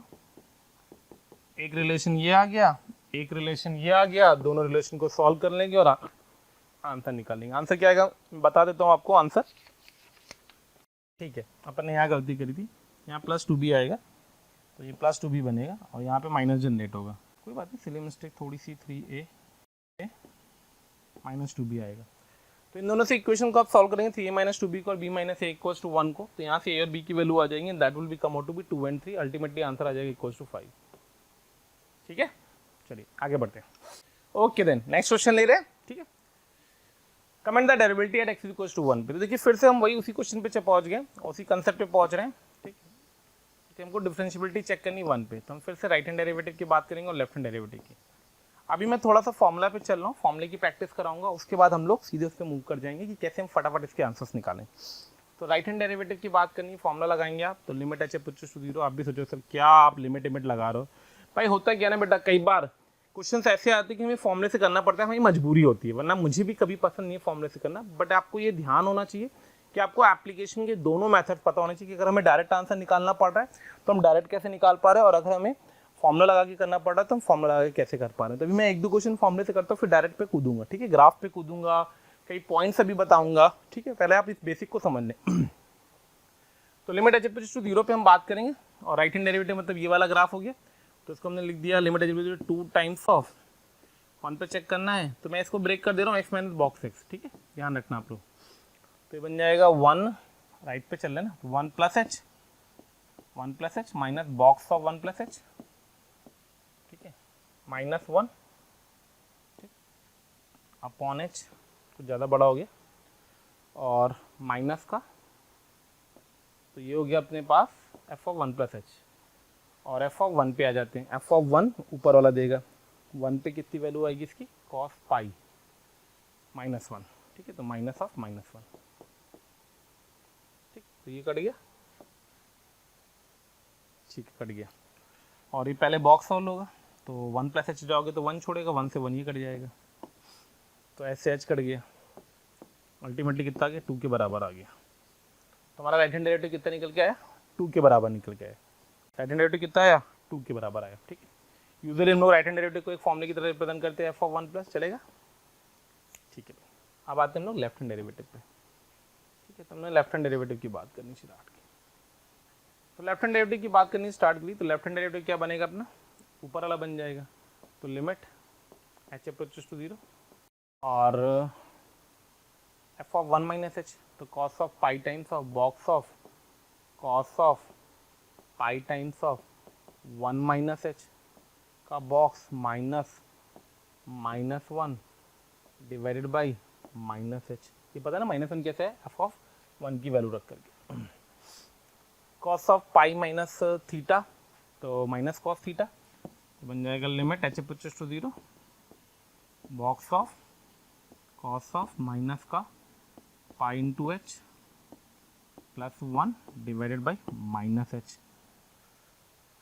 अब h 0 जाएगा तो cos 0 1 -1 का डिब्बा +1, तो अल्टीमेटली पहले ये कट जाएगा, तो ये बन जाएगा 0 बाई -h। बेटा ये ध्यान रखते हैं, अच्छा सा क्वेश्चन है, आ गया सॉल्व करते हुए, तो ये कंसेप्ट आ गया अच्छा सा। अगर कभी भी 0 बाई h लिखा है जहाँ पे 0 शुद्ध 0 है, कल मैंने लिमिट के टाइम पे आपको बहुत सारी बातें बोली थी कि कोई चीज़ अगर शुद्ध 0 की बात कर रहा होता है ना, शुद्ध 0 इंटू कुछ भी होगा, तो पहले वो सॉल्व होगा फिर लिमिट अप्लाई होगी, तो अल्टीमेटली इसका आंसर क्या आएगा, 0 इंटू समथिंग 0 पे लिमिट, तो आंसर 0, 0 इंटू समथिंग पे लिमिट, तो आंसर 0।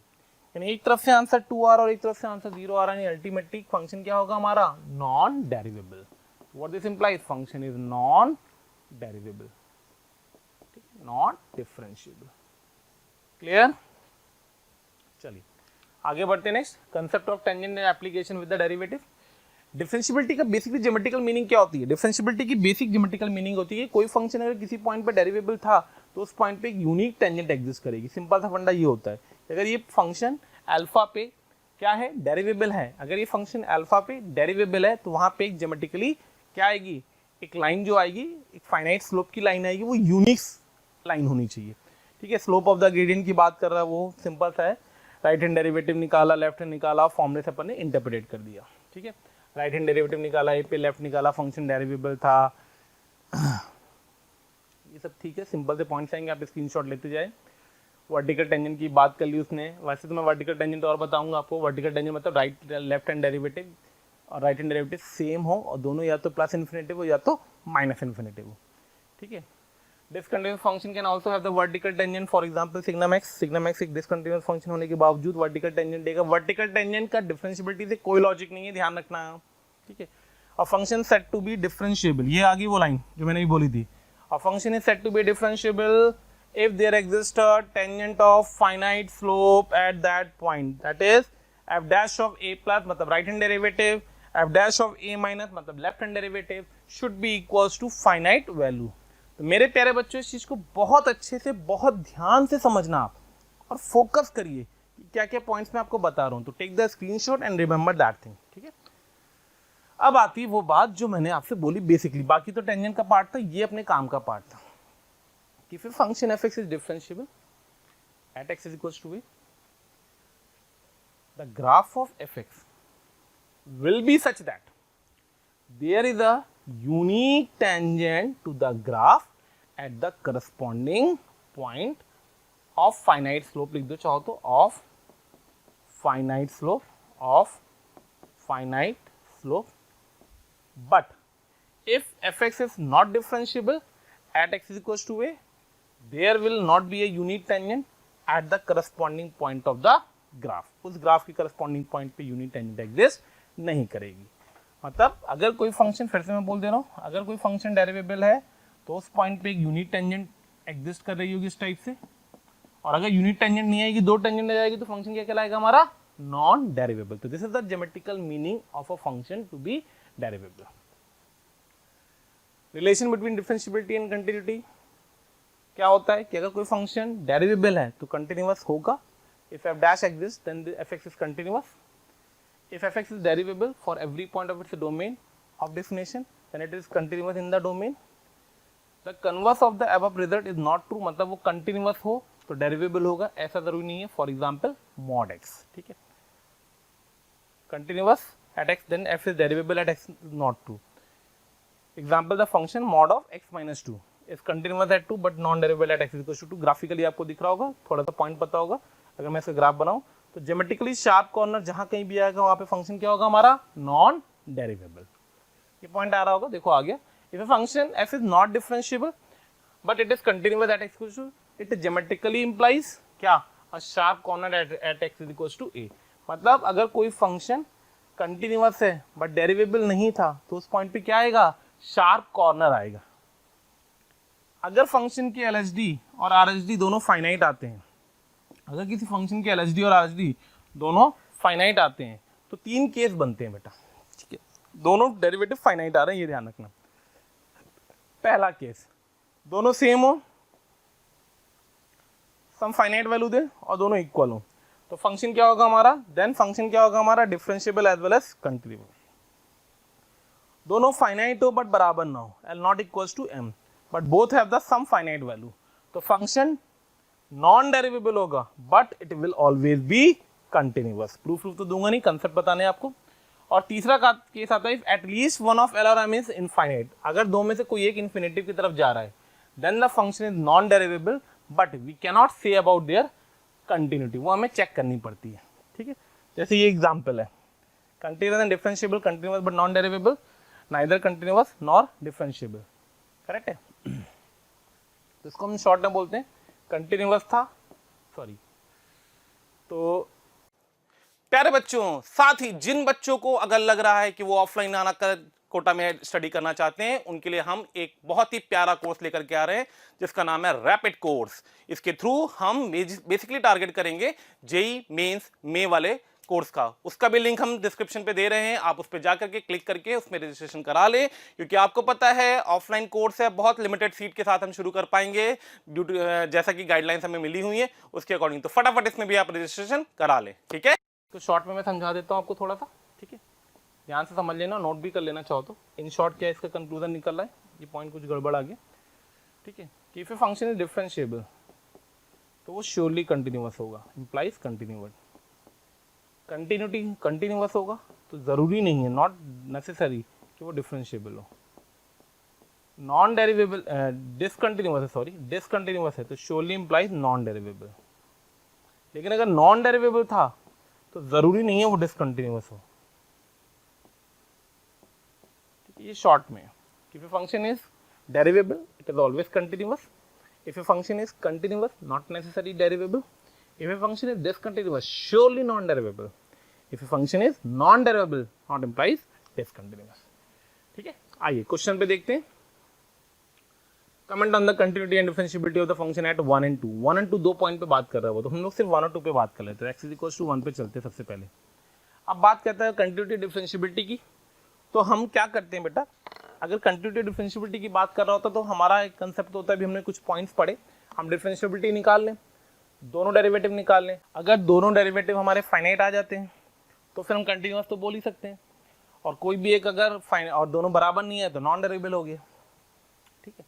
तो 1 पे चेक करना है। 1 पे देखो ये फंक्शन बैठा हुआ है 1 पे, ठीक है, इसने बात पॉइंट पूछा 1 पे, हम 1 पे बात करेंगे।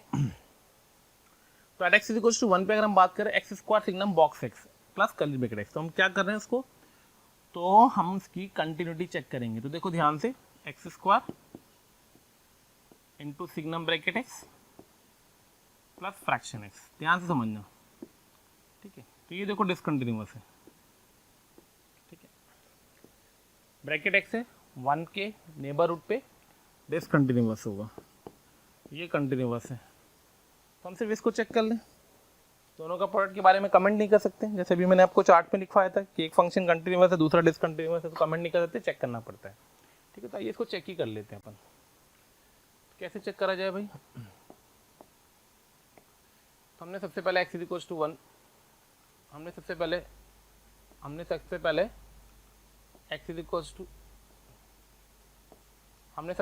x इक्वल्स टू 1 पे कंटिन्यूटी के बारे में सोचा, तो हम इस फंक्शन की कंटिन्यूटी की बात चेक करने जा रहे हैं 1 पे, ठीक है। तो 1 प्लस पे चेक कर लेते हैं। तो हमें f ऑफ 1 प्लस देखना है, फिर हमें f ऑफ 1 देखना है, फिर हमें f ऑफ 1 माइनस देखना है। कंटिन्यूटी की बात कर रहा हूँ, at x equals to 1 continuity check कर रहा हूँ, ठीक है। रूल के हिसाब से चलते हैं। 1 प्लस पे जाओगे, 1 सिग्नम 1 प्लस 1 1 आ गया, प्लस 1 प्लस पे जाएंगे तो 1 आ जाएगा, 1 माइनस 1 0 आ जाएगा, तो 1 प्लस पे 1 आ गया, ठीक है। एग्जैक्ट 1 पे जाएंगे तो 1 आएगा, 1 माइनस पे जाएंगे 0 देगा ये, और 1 माइनस पे ये 1 देगा, तो अल्टीमेटली 1 आएगा, मतलब कंटिन्यूअस तो हो गया। अब डिफरेंशिएबिलिटी की बात चेक कर लेते हैं। तो डिफरेंशिएबिलिटी चेक करते हैं, differentiability at x equals to 1 पे। तो एफ डैश ऑफ 1 प्लस की बात करें हम लोग, ठीक है। थोड़ा सा फास्ट करूँगा, बिना फॉर्मूले के करूँगा क्योंकि अब अपन बड़े हो चुके हैं। तो 1 प्लस पे बात करेंगे बेटा इसकी। तो 1 प्लस पे क्या देगा ये, 1 प्लस एच का होल स्क्वायर, 1 प्लस एच का whole square into signum 1 plus H plus curly bracket of 1 plus H minus 1 पे वैल्यू जो आई 1 आई, 1 प्लस एच का होल स्क्वायर बन गया, ठीक है। सिग्नम 1 प्लस एच का बॉक्स सिग्नम 1 हो गया, मतलब 1 हो गया, प्लस 1 प्लस एच बन गया, और 1 प्लस एच का बॉक्स 1 हो गया, तो माइनस 1 आ गया, कर्ली ब्रैकेट वैसे ही एक्स ही होगा, ठीक है, और माइनस एफ ऑफ 1 आ गया डिवाइडेड बाई एच आ गया। ये राइट हैंड डेरिवेटिव को फॉर्मूला लगाया अपन ने 1 पे। तो देखो ये 1 से 1 कटेगा, ठीक है, और ये 1 से ये वाला 1 भी कटेगा, और अल्टीमेटली आंसर आ जाएगा 2h प्लस h 3h, 3 आ जाएगा 1 प्लस पे वैल्यू। थोड़ा सा फास्ट कैलकुलेशन कर रहा हूँ, ठीक है। ऐसे एफ डैश ऑफ 1 माइनस करेंगे,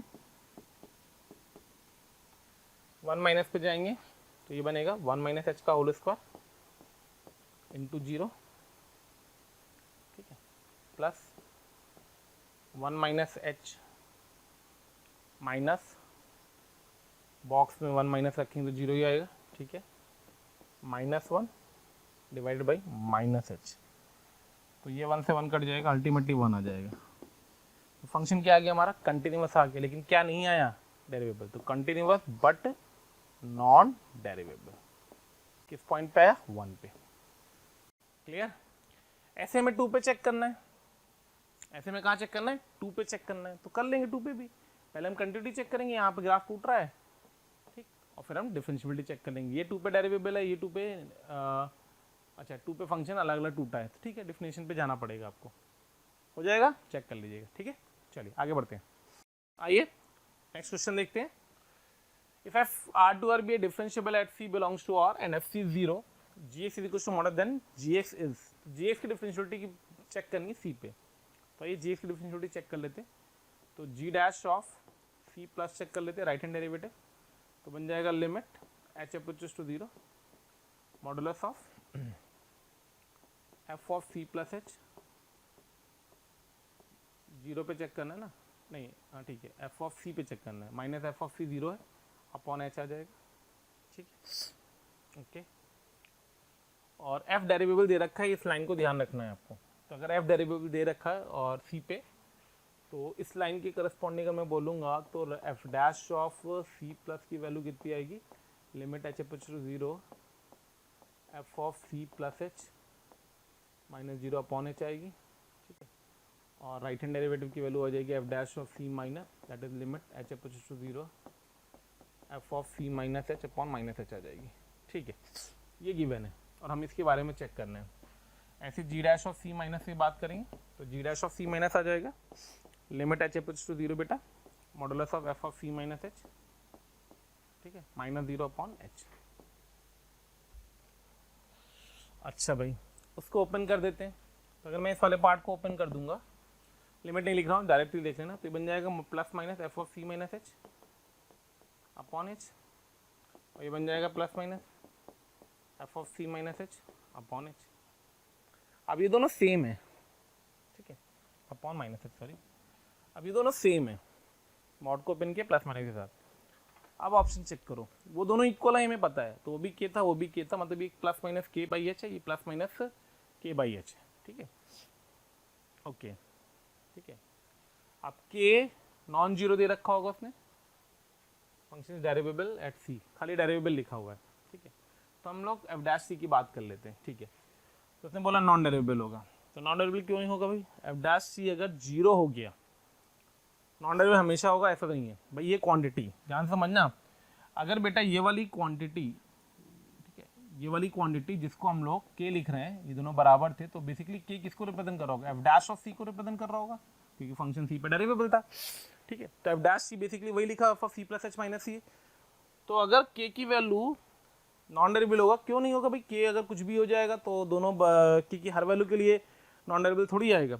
non derivable if F dash c zero, अगर ये जीरो हो गया तो ये भी जीरो हो गया और ये भी जीरो हो गया, और अगर ये दोनों जीरो हो गए तो फिर ये जी डैश सी प्लस और जी डैश ऑफ सी माइनस बराबर हो जाएंगे। तो ये वाला ऑप्शन भी रिजेक्ट हो गया, ये ऑप्शन भी रिजेक्ट हो गया। Derivable if F dash is non zero, non zero का तो कैसे हो सकता है भाई, जो भी लिखा होगा वो प्लस साइन के साथ चल रहा है, यहाँ पे जो भी लिखा होगा वो नीचे देखो ये माइनस, इसको चेंज कर देगा, माइनस साइन के साथ चलेगा। तो अल्टीमेटली जो करेक्ट आंसर आएगा वो कौन सा आंसर आएगा, आंसर डी। मतलब के को अगर के की वैल्यू जीरो हो गई, मतलब एफ डैश ऑफ सी की वैल्यू जीरो हो गई, तो ये पूरी क्वांटिटी जीरो लिखी हुई है अपॉन एच, ये क्वांटिटी जीरो लिखी हुई है अपॉन माइनस एच, तो अल्टीमेटली आंसर जीरो ही आएगा दोनों साइड से। तो फंक्शन कैसा होगा, जी डेरिवेबल होगा। क्लियर, चलिए आगे बढ़ते हैं। इंटरवल की बात कर रहा है कोई फंक्शन, किसी इंटरवल में अगर डेरिवेबल होगा तो वो राइट साइड से डेरिवेबल होना चाहिए ए प्लस पे, लेफ्ट साइड से डेरिवेबल होना चाहिए बी माइनस पे, और बीच के इंटरवल के हर पॉइंट पे डेरिवेबल होना चाहिए। तो हम बोलेंगे हमारा फंक्शन क्या है, डेरिवेबल है। Take the screenshot and remember that point. For checking the derivability in an interval, following point to be checked: all those points where the discontinuity may arises. Modulus function are also non-derivable and hence should check at their critical point. Modulus function हमेशा कहाँ check किए जाएंगे, critical points पे check किए जाएंगे। Important है, कुछ जैसे ये ग्राफ थे उन्होंने पढ़े थे इनवर्स में, मैंने आपको बताया था ये फंक्शन देखो यहाँ पे नॉन डेरिवेबल है, ये फंक्शन यहाँ पे नॉन डेरिवेबल है, कंटिन्यूअस था, ठीक। Graph of the function y equal to sine non differentiable at the end point, vertical tangent exist करती है यहाँ पे, क्यों, क्योंकि दोनों डेरिवेटिव इन्फिनेटिव की तरफ मूव कर रहे होते हैं। और अगर इन्फिनिटी की तरफ मूव कर रहे हो तो हम बोलते हैं फंक्शन हमारे वहां पे क्या होंगे, नॉन डेरिवेबल। क्यों? क्योंकि 1 और -1 पे क्या एग्जिस्ट करेगी, वर्टिकल टेंजेंट एग्जिस्ट करती है। ठीक है, नेक्स्ट बेटा आगे बढ़ते हैं। Discuss the differentiability of x is equal to x plus mod x। इसको समझने के लिए ध्यान रखना, जैसे अपन ने चार्ट कंटिन्यू बताया था वैसे ही चार्ट डिफरेंशिएबिलिटी में होता है कि एक फंक्शन f है, एक फंक्शन g था, तो f प्लस माइनस g के बारे में, f इंटू जी के बारे में और f अपॉन जी के बारे में। अगर ये डेरिवेबल था, ये डेरिवेबल था, तो ये डेरिवेबल होगा, ये भी डेरिवेबल होगा, ये भी डेरिवेबल होगा। अगर कोई एक नॉन डेरिवेबल था और एक डेरिवेबल था, मतलब दोनों में से कोई एक दगाबाज निकल गया, तो ये तो हमेशा दगाबाज होगा, इसके बारे में कमेंट नहीं कर सकते, कुछ भी हो सकता है ये। और अगर दोनों नॉन डेरिवेबल आ गए तो फिर सबके बारे में कोई कमेंट नहीं कर पाएंगे। और उसने बोला discuss the differentiability of x equals to x plus mod x। तो देखो एट जीरो के अलावा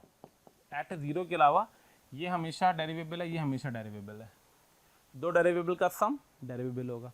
तो एट x इक्वल्स टू 0 पे क्या होगा और at x belongs to real except 0 पे क्या होगा। हम दो केसेस को अराइज कर देते हैं यहाँ पे। ठीक है, अगर 0 नहीं है तो ये भी डेरिवेबल, ये भी डेरिवेबल, डेरिवेबल का सम, तो फंक्शन हमेशा f इज डेरिवेबल। और इस केस में जाएंगे एट x इक्वल्स टू 0 पे, तो ये फंक्शन डेरिवेबल और ये फंक्शन नॉन डेरिवेबल, डेरिवेबल और नॉन डेरिवेबल का सम नॉन डेरिवेबल। तो एट x इक्वल्स टू 0 पे f क्या होगा, f इज नॉन डेरिवेबल। क्लियर है? तो बेटा इसकी हेल्प से हम ये वाले क्वेश्चन को करते हैं कि एक डेरिवेबल था, दूसरा नॉन डेरिवेबल था, तो सम क्या होगा, प्रोडक्ट क्या होगा, रेशियो क्या होगा। ठीक है, आगे बढ़ रहे हैं। अब जैसे ये आ गया x मॉड x, प्रोडक्ट की बात कर रहे हैं। ठीक है, तो आप चाहो तो उसको ग्राफ से भी देख सकते हो, और ये ग्राफ से समझा दूँ। एक फंक्शन फिर वही आएगा एट x इक्वल टू 0 पे, बाकी हर जगह ये डेरिवेबल है, तो सिर्फ हमें 0 पे चेक करना है। तो 0 प्लस पे जाओगे तो y equal to x square का ग्राफ बनेगा, 0 माइनस पे जाओगे तो y equal to minus x square का ग्राफ बनेगा। तो दिख रहा होगा तुम्हें 0 पे कैसा दिख रहा है, ये फंक्शन डेरिवेबल दिख रहा है। क्या दिख रहा है? डिफरेंशिएबल दिख रहा है, डेरिवेबल दिख रहा है। क्लियर है? इसका फंडा ध्यान रखना है कि इसमें भी इंपॉर्टेंट नोट होता है। क्या नोट होता है वो? कि mod of x minus a is non derivable at x equals to a, अभी बताया मैंने। But x minus a into mod of x minus a is derivable, differentiable, कहाँ पे? At x equals to a पे। आई बात समझ में कि x minus a mod of x minus a differentiable at x equals to a पे। जैसे इसका एक जनरल एक एग्जांपल मुझे याद आ रहा है, अभी मैं वो बता देता हूँ कि अपने पास एक क्वेश्चन था, शायद मुझे एक्जैक्टली तो याद नहीं पूरा, मैं थोड़ा सा इसको इस तरीके से लिख देता हूँ, x minus 2 into x minus 1 into modulus of x minus 1 into x minus 3। I didn't remember the exact question. ठीक है, तो ऐसा एक फंक्शन दिया हुआ था fx, उसने बोला था find the point where the function is non derivable. तो ये फंक्शन जो नॉन डेरिवेबल हुआ था मॉडुलस की वजह से होगा 1 पे और 3 पे।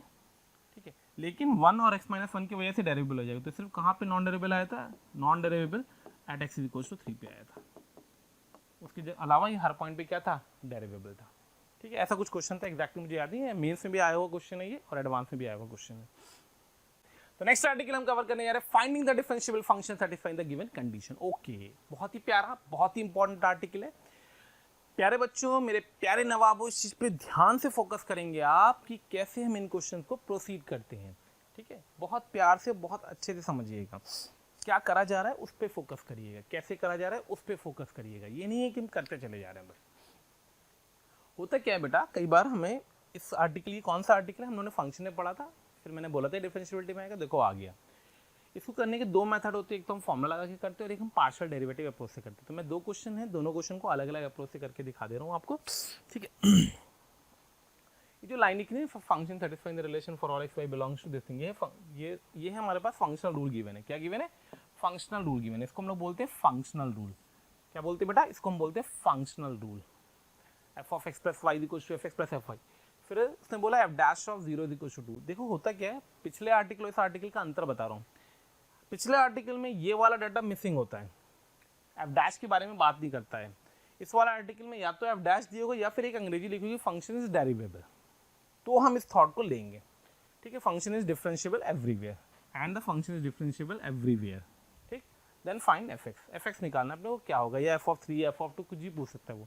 आप तो ऑप्शन रख करके भी चेक कर सकते हैं कि इसमें भाई पहला वाला ऑप्शन तो वैसे रिजेक्ट हो गया, तीसरा वाला ऑप्शन भी रिजेक्ट हो गया, चौथा वाला ऑप्शन भी रिजेक्ट हो गया, तो करेक्ट आंसर तो बी आएगा। छोड़ दिया हमने, क्यों? क्योंकि ऑप्शन इतने सिंपल रखे थे उसने। खैर बट ये भी होना चाहिए, अप्रोच है ये जो कि ज़रूरी है। कई बार हमें क्वेश्चन ना सॉल्व करने पड़े और हमारा आंसर आ जाए, तो ऐसे क्वेश्चन का ध्यान रखना है आपको कि इसीलिए हम क्वेश्चन पढ़ने के बाद ऑप्शन ज़रूर पढ़ें, ठीक है। खैर आगे बढ़ते हैं नेक्स्ट। अब हम इसको करने के लिए ये जो लाइन होती है ना, ये लाइन हमें एक चीज़ देती है, क्या देती है कि फंक्शन का डेरिवेटिव एग्जिस्ट करेगा, मतलब एफ डैश एग्जिस्ट करेगा। फॉर्मूला लगा दो, कोई भी फॉर्मूला लगा दो, प्रियोरिटी में हम लोग राइट हैंड डेरिवेटिव का फॉर्मूला लगाते हैं। तो limit h approach to 0 f of किसी पॉइंट पे लिखना है, तो x पे लिखना था, तो x plus H minus f of x divide by H. किसका फॉर्मूला लगाया अपन ने? राइट हैंड डेरिवेटिव का फॉर्मूला लगाया। अब अपन ने फंक्शनल इक्वेशन का यूज़ किया, तो ध्यान से देखिए लिखा हुआ है f of x plus y, y को एच से रिप्लेस कर दो और यहाँ पे पुट कर दो। तो अपन ने अप्लाई किया फंक्शनल इक्वेशन, तो बन गया F of x plus f of h minus f of x divided by H. ठीक है, एफ एक्स से एफ एक्स कट गया। ठीक, अब क्या हुआ, अपने पास एक डाटा दे रखा है एफ डैश ऑफ 0 का। तो अगर हम एफ डैश ऑफ 0 की सिर्फ डिमांड करते हैं, एफ डैश ऑफ 0 क्या होता है बेटा? एफ डैश ऑफ 0 का फॉर्मूला बनेगा limit H approaches to 0 f of h minus f of 0 divided by H. ठीक है, अब जरा एफ ऑफ 0 निकालने के लिए हम इस फंक्शनल इक्वेशन में वापस जाएंगे और एक्स और वाई दोनों को 0 पुट करेंगे। तो जैसे 0 पुट करोगे तो आपके पास f of 0 is equals to 0 आ जाएगा, और f of 0 is equals to 0 आ जाएगा तो मतलब ये जो 2 के बराबर था, ये बेसिकली किसको रिप्रेजेंट करने लग जाएगा? जो ये नीचे लिखा हुआ है। कैसे लिखा हुआ है देखिए, तो limit H approaches to 0 f of h minus f of 0 by h. किसकी वैल्यू है? एफ डैश ऑफ एक्स की। ठीक है, यहाँ से क्या आ गया? एफ डैश ऑफ एक्स किसके बराबर आ गया? F of x minus f of 0 by H, मतलब 2 के बराबर। इंटीग्रेट कर दिया, इंटीग्रेट कर दिया, एफ एक्स आ गया। कितना आ गया? 2x plus integrating constant c। F of 0 लगा दोगे c 0 हो जाएगा, अल्टीमेटली एफ एक्स आ जाएगा। कितना आ जाएगा? 2x। फिर बताऊँ कि आगे समझ में आ गया होगा अच्छे से? ठीक है, तो ये है कि हमने फॉर्मूला लगाया डेरिवेटिव को, उससे प्रोसीड करके आंसर निकाला है। अगला क्वेश्चन ये आता है, डिफरेंशिएबल फिर से लिख रखा है उसने, एफ डैश 0 की वैल्यू दे रखी है और आपसे एफ ऑफ 3 की वैल्यू पूछ रहा है, ऑप्शन दे रखे हैं। अब यहाँ पे हमारा ऑब्जेक्टिव अप्रोच तो होल्ड ही नहीं करेगी तो हमें सॉल्व तो करना ही पड़ेगा। तो आइए इसकी अप्रोच है पार्शियल डेरिवेटिव अप्रोच। कौन सी अप्रोच है? Partial derivative approach. Partial derivative approach. Partial derivative approach क्या कहता है कि इसको डिफरेंशिएट कर दो। क्या कर दो? डिफरेंशिएट कर दो। किसके रिस्पेक्ट में? With respect to x. Differentiate with respect to x taking y as constant. Differentiate with respect to x taking y as a constant, taking y as a constant। तो आइए डिफरेंशिएट कर देते हैं। तो f dash of x plus y आ जाएगा, x का derivative 1, y का डेरिवेटिव इंटू 1 आ जाएगा, is equals to f dash of x आ जाएगा इंटू एफ ऑफ वाई आ जाएगा, प्रोडक्ट रूल लगा रहा हूँ बेटा। ठीक है, प्लस का एफ एक्स आ जाएगा इंटू एफ ऑफ वाई का डेरिवेटिव 0 आ जाएगा। तो यहाँ से अपने पास एक रिलेशन आ गया, f dash of x plus y is equals to f dash of x into f of y. अब कहानी का ट्विस्ट जो इस क्वेश्चन में सबसे बड़ा दर्द है, वो दर्द ये है कि अब इसके बाद हम क्या करें। तो बेटा इसके बाद हमें अपना दिमाग चलाना पड़ता है इस इक्वेशन के अंदर। ठीक, अपने पास एक डाटा गिवन है। क्या गिवन है? एफ डैश ऑफ 0 गिवन है। कितनी वैल्यू गिवन है? 1 गिवन है। तो हमें क्या करा जाता है, इसमें रूल होता है कि एक side F dash of x का फंक्शन बने और एक साइड एफ ऑफ एक्स का फंक्शन बने। ठीक है, तो यहाँ से मैंने क्या किया, एक्स को एक्स रहने दिया, सॉरी एक्स को 0 रख दिया, वाई को एक्स रख दिया। ठीक, ये सब सोल्यूशन किया। ऐसा क्यों किया आप सोचिएगा, तो देखिए ध्यान से, यहाँ बन जाएगा एफ डैश ऑफ एक्स, यहाँ बन जाएगा F dash of 0 into f of x. F dash 0 हमें पता था, तो यहाँ से एफ डैश एफ एक्स निकल के आ जाएगा। एफ डैश 0 कितना दिया है? 1 दिया है, तो अल्टीमेटली कितना आ जाएगा? एफ एक्स के बराबर आ जाएगा। ठीक, अब इसको हम क्या करेंगे? इंटीग्रेट कर देंगे। तो f dash upon f is equals to 1 आ जाएगा, दोनों साइड इंटीग्रेट कर देंगे। L n f is equals to x plus k आ जाएगा, f x is equals to lambda time c की पावर एक्स आ जाएगा। बेसिक कंसेप्ट है। अब लैम्डा कैसे आएगा, तो उसके लिए हम इस इक्वेशन में एफ ऑफ 0 निकालेंगे। क्या निकालेंगे? यहाँ पे बेटा ये एफ ऑफ 0 है, ध्यान रखना। ठीक है, तो एफ ऑफ 0 निकालेंगे। एफ ऑफ 0 दोनों को 0 पुट कर देंगे, एक्स और वाई दोनों को बेटा 0 पुट करेंगे, तो बच्चों जब हम दोनों को 0 पुट करेंगे तो f of 0 is equals to F of 0 का स्क्वायर आएगा। तो एक एफ ऑफ 0 तो कट जाएगा ऑलरेडी, क्योंकि दिया रखा है एफ ऑफ 0 नॉन जीरो। तो यहाँ से क्या बन जाएगा, यहाँ से बन जाएगा f of 0 equals to 1। F of 0 equals to 1 को अगर मैं यहाँ पे यूज कर लूंगा तो लैम्डा 1 आ जाएगा, और लैम्डा 1 आते ही हमारा फंक्शन आ जाएगा f x is equals to e की पावर एक्स। हमसे पूछा गया है f of 3, f of 3 is equals to e की पावर 3, यानी करेक्ट आंसर हो जाएगा बेटा हमारा आंसर नंबर 3। कुछ आया समझ में, क्लियर है? तो ये दो अप्रोचेस होती है क्वेश्चन को वर्कआउट करने की। चलिए आगे बढ़ते हैं।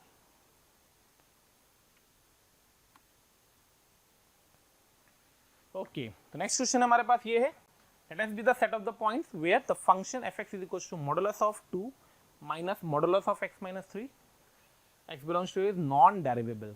ठीक है, तो वो सारे पॉइंट यहाँ पे फंक्शन नॉन डेरिवेबल है, तो उसके समेशन की बात करनी है।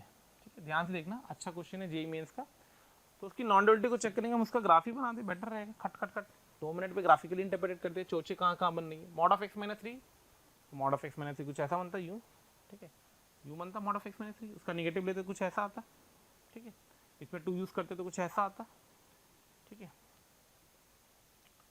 तो यू बनता उसका मॉड ले लेते, तो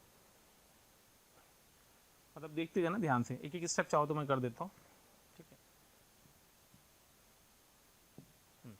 तो पहले हमने ग्राफ किसका बनाया, मॉड ऑफ एक्स माइनस 3 का, ये 3 है। ठीक है, और 0 पे ये 3 है। फिर हमने ग्राफ किसका बनाया, mod of x minus 3 minus 2 minus का मॉड ऑफ एक्स माइनस 3 ऐसे बनेगा। इसमें 2 ऐड करोगे तो कुछ ऐसा जाएगा यूँ। ठीक है, और उसका मॉड ले लिया, तो जो नीचे था वो ऊपर चला गया, तो जो फाइनल ग्राफ आएगा कुछ यूँ आएगा। ध्यान से देखना, यूँ जाएगा और यूँ जाएगा। क्लियर? तो अब ये कहाँ नॉन डेरिवेबल होगा, ये 3 जगह पे नॉन डेरिवेबल होगा, लेकिन हमें ये नहीं बताना है कहाँ कितने पॉइंट पे नॉन डेरिवेबल, हमें ये बताना है कहाँ नॉन डेरिवेबल है। तो एक पॉइंट तो हमें दिख ही रही है 3, इस पे नॉन डेरिवेबल है, और एक बार चेक कर लो ये 0 कब हो रहा है। ठीक है, तो इसको 0 के बराबर कर दो, तो 2 माइनस का मॉड ऑफ एक्स माइनस 3 0 के बराबर हो गया। तो मॉड ऑफ एक्स माइनस 3 2 के बराबर हो गया बेटा, तो एक्स माइनस 3 प्लस माइनस 2 के बराबर हो गया। तो एक्स इज इक्वल्स टू एक तो 1 आ गया और एक 5 आ गया। ठीक है, तो ये 0.5 हो गया, ये 0.1 हो गया। तो कितने पॉइंट पे फंक्शन नॉन डेरिवेबल है, 3 पॉइंट पे। कौन कौन से, 1, 3 और 5। तो हमको क्या निकालना है, हमको निकालना है जो क्वेश्चन था हमारा, यहाँ से देखना, ये तो हमने पॉइंट बताया, हमको निकालना है f of 1 plus f of 3 plus f of 5। ठीक है, तो आपको दिख रहा है एफ ऑफ 1 0 है। ठीक है, एफ ऑफ 3 भी 3 पे वैल्यू कितनी आएगी, 2 है, तो ये बन गया आपके पास f of 0 plus f of 2 plus f of 0। 0 पे वैल्यू कितनी आएगी इसकी, 1, तो 1 प्लस 1 2 हो गया, और 2 पे वैल्यू कितनी आएगी 1, 1 प्लस 1 2 प्लस 1 3, तो अल्टीमेटली आंसर क्या आएगा 3 के बराबर। कितना सम आएगा, 3 के बराबर। ठीक है, चलिए आगे बढ़ते हैं, नेक्स्ट क्वेश्चन लेते हैं। तो the function is defined from -1/3 से 1/3, फंक्शन है 1/x ln of 1 + 3x - 1/2, then k is continuous, then k is equals to is continuous then k equals to. ठीक है, तो k निकालना है बेसिकली, तो जो k होगा वो इसकी लिमिटिंग वैल्यू के बराबर होना चाहिए। अगर फंक्शन कंटिन्यूअस लिख रखा उसने, तो लिमिटिंग वैल्यू आ जाएगी x approaches to 0, ln of 1 + 3x, मैं थोड़ा सेपरेट कर दे रहा हूँ, ध्यान से देखना, 3x minus ln of 1 - 2x divided by x, formula लगा दो, 3 से मल्टीप्लाई करके 3 कर दो, माइनस के 2 से मल्टीप्लाई करके प्लस का 2 कर दो, तो k इज इक्वल्स टू आ जाएगा। इसकी लिमिट बन जाएगी 3 + 2, ultimately k is equals to 5 आ गया। ये मेंस का क्वेश्चन, लेबल देखिए और क्वेश्चन की प्रोसीडिंग देखिए और अप्रोच देखिए। ठीक है, ओके, चलिए आगे बढ़ते हैं। तो नेक्स्ट क्वेश्चन अपन ले रहे हैं ये वाला, देखिए। तो सबसे पहले हम क्या कर रहे हैं, उसमें वो रखा है लिमिट दे रखी है a के बराबर, तो आइए a को सॉल्व कर लेते हैं। तो a दे रखा है बेटा limit x approaches to 0, x 4/x का बॉक्स था, तो बेटा इसको मैं लिख दूंगा 4/x माइनस का फ्रैक्शन ऑफ 4/x। ठीक है, एक फंडा इंपॉर्टेंट कंसेप्ट है, ध्यान रखना। ये भी एक तरीका होता है फ्रैक्शन के क्वेश्चन को करने का। तो ये आ जाएगा 4 माइनस का x into fraction of 4/x। अब आप अगर लिमिट लगाओगे तो ये तो 4 छोड़ेगा, ये 0 छोड़ेगा, 0 इंटू ऑफ फ्रैक्शन अल्टीमेटली 0 ही आएगा, यानी a की वैल्यू 4 आ गई। ठीक है, ओके भाई, a निकाल दिया अपन ने। देन द फंक्शन fx, ये फंक्शन दे रखा है fx इज डिसकंटिन्यूअस। ओके, इस क्वेश्चन में एक ट्रिक थी। ट्रिक क्या थी वो समझते हैं। इस क्वेश्चन में ट्रिक थी कि अगर हम इसके ऑप्शंस को रीड करें तो 4 रखने पे ये बनेगा 5, 4 रखने पे बनेगा ये √5, 4 रखने पे बनेगा ये 3 और 4 रखने पे बनेगा ये 2। यानी x की इस वैल्यू पे तो ये हमेशा इंटीग्रल मल्टीपल पाई हो जाएगा, तो ये 0 हो जाएगा। और 0 इंटू कुछ भी होगा तो फंक्शन हमेशा 0 ही रहेगा। अरे इंटीग्रल मल्टीपल ऑफ पाई दे रहा है ना वो। ठीक, तो उसने बोला डिसकंटिन्यूअस। तो डिसकंटिन्यूअस कहाँ बचेगा? ओनली बी ऑप्शन में। तो आपको इसको सॉल्व भी नहीं करना पड़ा, आपने ऑप्शन रीड करके इसको भी वर्कआउट किया। तो मैं आपको ऑप्शन रीड करना इसलिए सिखा रहा हूँ बेटा, पेपर में जरूरी नहीं है कि आप क्वेश्चन सॉल्व करें, पूरा टाइम पे फोकस करना जरूरी है। तो आपको ध्यान होना चाहिए कि आप किस तरीके से इंटरप्रेट कर रहे हैं, क्वेश्चन को सॉल्व कर रहे हैं या क्वेश्चन को ऑप्शन से सॉल्व कर रहे हैं। क्लियर? चलिए आगे बढ़ते हैं। अगेन एक सिंपल सा क्वेश्चन है, continuous eight 0 then a + 2b की बात करिए, अभी करा ही हुआ था ऐसा क्वेश्चन, ये भी जी मेंस का हुआ क्वेश्चन है। तो थोड़ा सा फास्ट देखिए कैसे करते हैं, आइए उसको सीखते हैं। तो इसकी लेफ्ट हैंड लिमिट की बात करूंगा तो मैं इसको घूर रहा हूँ, तो 0 माइनस पे जाऊंगा तो ये a + 2 छोड़ेगा, 1/a + 2 छोड़ेगा, मतलब a + 2 छोड़ेगा बेसिकली, और a + 2 + 1 छोड़ेगा। ये आ गई इसकी left hand limit. Right hand limit function value है b के बराबर, और राइट हैंड लिमिट इस पे जाएंगे 4/3 है, 1/3 है, 1/3 है, तो 1/3 तो कट जाएगा और 4/3 1/3 रैशनलाइज कर देंगे इसको 1/3 वाले फंडे से। तो इसकी मैं लिमिट मान लो निकाल देता हूँ, तो limit x approaches to 0 rationalise कर रहा हूँ मैं। ठीक है, तो 3x² बचेगा। ठीक है, और नीचे बचेगा x की पावर 4/3 और साथ में इसका रैशनलाइजेशन वाला पार्ट आएगा, तो बचेगा x + 3x² की पावर 2/3। आप लोग को समझ में आना चाहिए, कल भी हम लोगों ने ऐसे क्वेश्चन किए, जैसे मैं इसमें टाइम ज़्यादा नहीं लगाऊंगा। x की पावर 1/3 इंटू x + 3x² की पावर 1/3। ठीक, की पावर 1/3, मतलब ये पावर यहाँ चढ़ी हुई है। ठीक है, ध्यान रखना। ओके, तो 4/3 है और 2 है, 2/3 निकलेगा, 2/3 निकलेगा, 2/3 निकलेगा, 4/3 + 2/3, तो ठीक है ये कट जाएगा। तो ऊपर बचेगा 3 और नीचे बचेगा 1 + 1 + 1, तो अल्टीमेटली 1 आ जाएगा, यानी b = 1 = a + 3 आ जाएगा। तो b 1 आ गया और a की वैल्यू आ गई -2, तो b 1 आ गया और a की वैल्यू -2, तो अल्टीमेटली आंसर 0 आ गया। ठीक है, तो देखिए कैसे फास्ट हम कंटिन्यू क्वेश्चन कर रहे हैं। जेईई मेंस का क्वेश्चन है। मैं बार बार आप लोगों को, आप सोचोगे सर फटाफट सॉल्व करें, सर फटाफट सॉल्व नहीं करें बेटा, सर आपको ये कंसेप्ट सिखा रहे हैं कि किस तरीके से आप बहुत तेजी से क्वेश्चन को इंटरप्रेट कर सकते हैं, टाइम सेव कर सकते हैं। तो this is the end of the session, continuity and differentiability. Hopefully you will learn the lot of things from this particular session. Time की लैकिंग की वजह से मैं बहुत सारे इलस्ट्रेशन नहीं ले पाया हूँ, ये आप समझ रहे होंगे अच्छे से, मेरी टाइम की जो एक बाउंडनेस है मेरे साथ। ठीक है, अब आप इस सेशन को एक बार अच्छे से वर्कआउट करने के बाद मेक श्योर कि आप प्रीवियस ईयर के क्वेश्चंस को बहुत अच्छे से वर्कआउट करें। जितने भी आप जो भी आपके नोट्स हैं उनको लेकर के प्रॉपरली वर्कआउट करें, तो आपके लिए ज़्यादा कंफर्टेबल रहेगा। इंपॉर्टेंट चैप्टर है, आप मान सकते हैं क्वेश्चन आएगा इस चैप्टर से, आप लिमिट का भी रिवीजन अच्छे से कर सकते हैं, इसलिए इस क्वेश्चन चैप्टर को बहुत अच्छे से वर्कआउट करिएगा। थैंक यू सो मच, कल फिर मुलाकात करते हैं। प्यारे बच्चों, आप सबका प्यार और स्नेह हमें जिस तरीके से मिल रहा है उसके अकॉर्डिंग कई बच्चे हमें कमेंट करते हैं कि सर इस टॉपिक पे वीडियो बनाइए, सर इस टॉपिक पे वीडियो बनाइए। आप लोग क्या करिए, आप हमारे चैनल पे बेल आइकन को दबाइए, जिससे जो भी नोटिफिकेशन हम अपने चैनल पे दे रहे हैं वो सारे नोटिफिकेशन आपको प्रॉपरली मिलते रहें। और फिर आप उसके अंदर जाकर के जो वीडियोस आपको दिए गए उन वीडियोस को एक बार जरूर देखें, क्योंकि कई बार ऐसा होता है जिस टॉपिक की आप डिमांड हमसे कर रहे होते हैं वो टॉपिक ऑलरेडी हमने डाला हुआ होता है किसमें, अपने वीडियोस में। तो आप जाकर के उस वीडियो को पूरी तरीके से देख सकते हैं। आपका जो भी हमें प्रेम और स्नेह मिल रहा है उससे मोशन की टीम बहुत ज्यादा काम करने के लिए उत्सुक हो चुकी है, और हम आपको इसी तरीके से, आप हमारे साथ लगे रहिए, अपना प्रेम और स्नेह हमें देते रहिए और हम आपके लिए मेहनत करते रहेंगे। Thank you so much.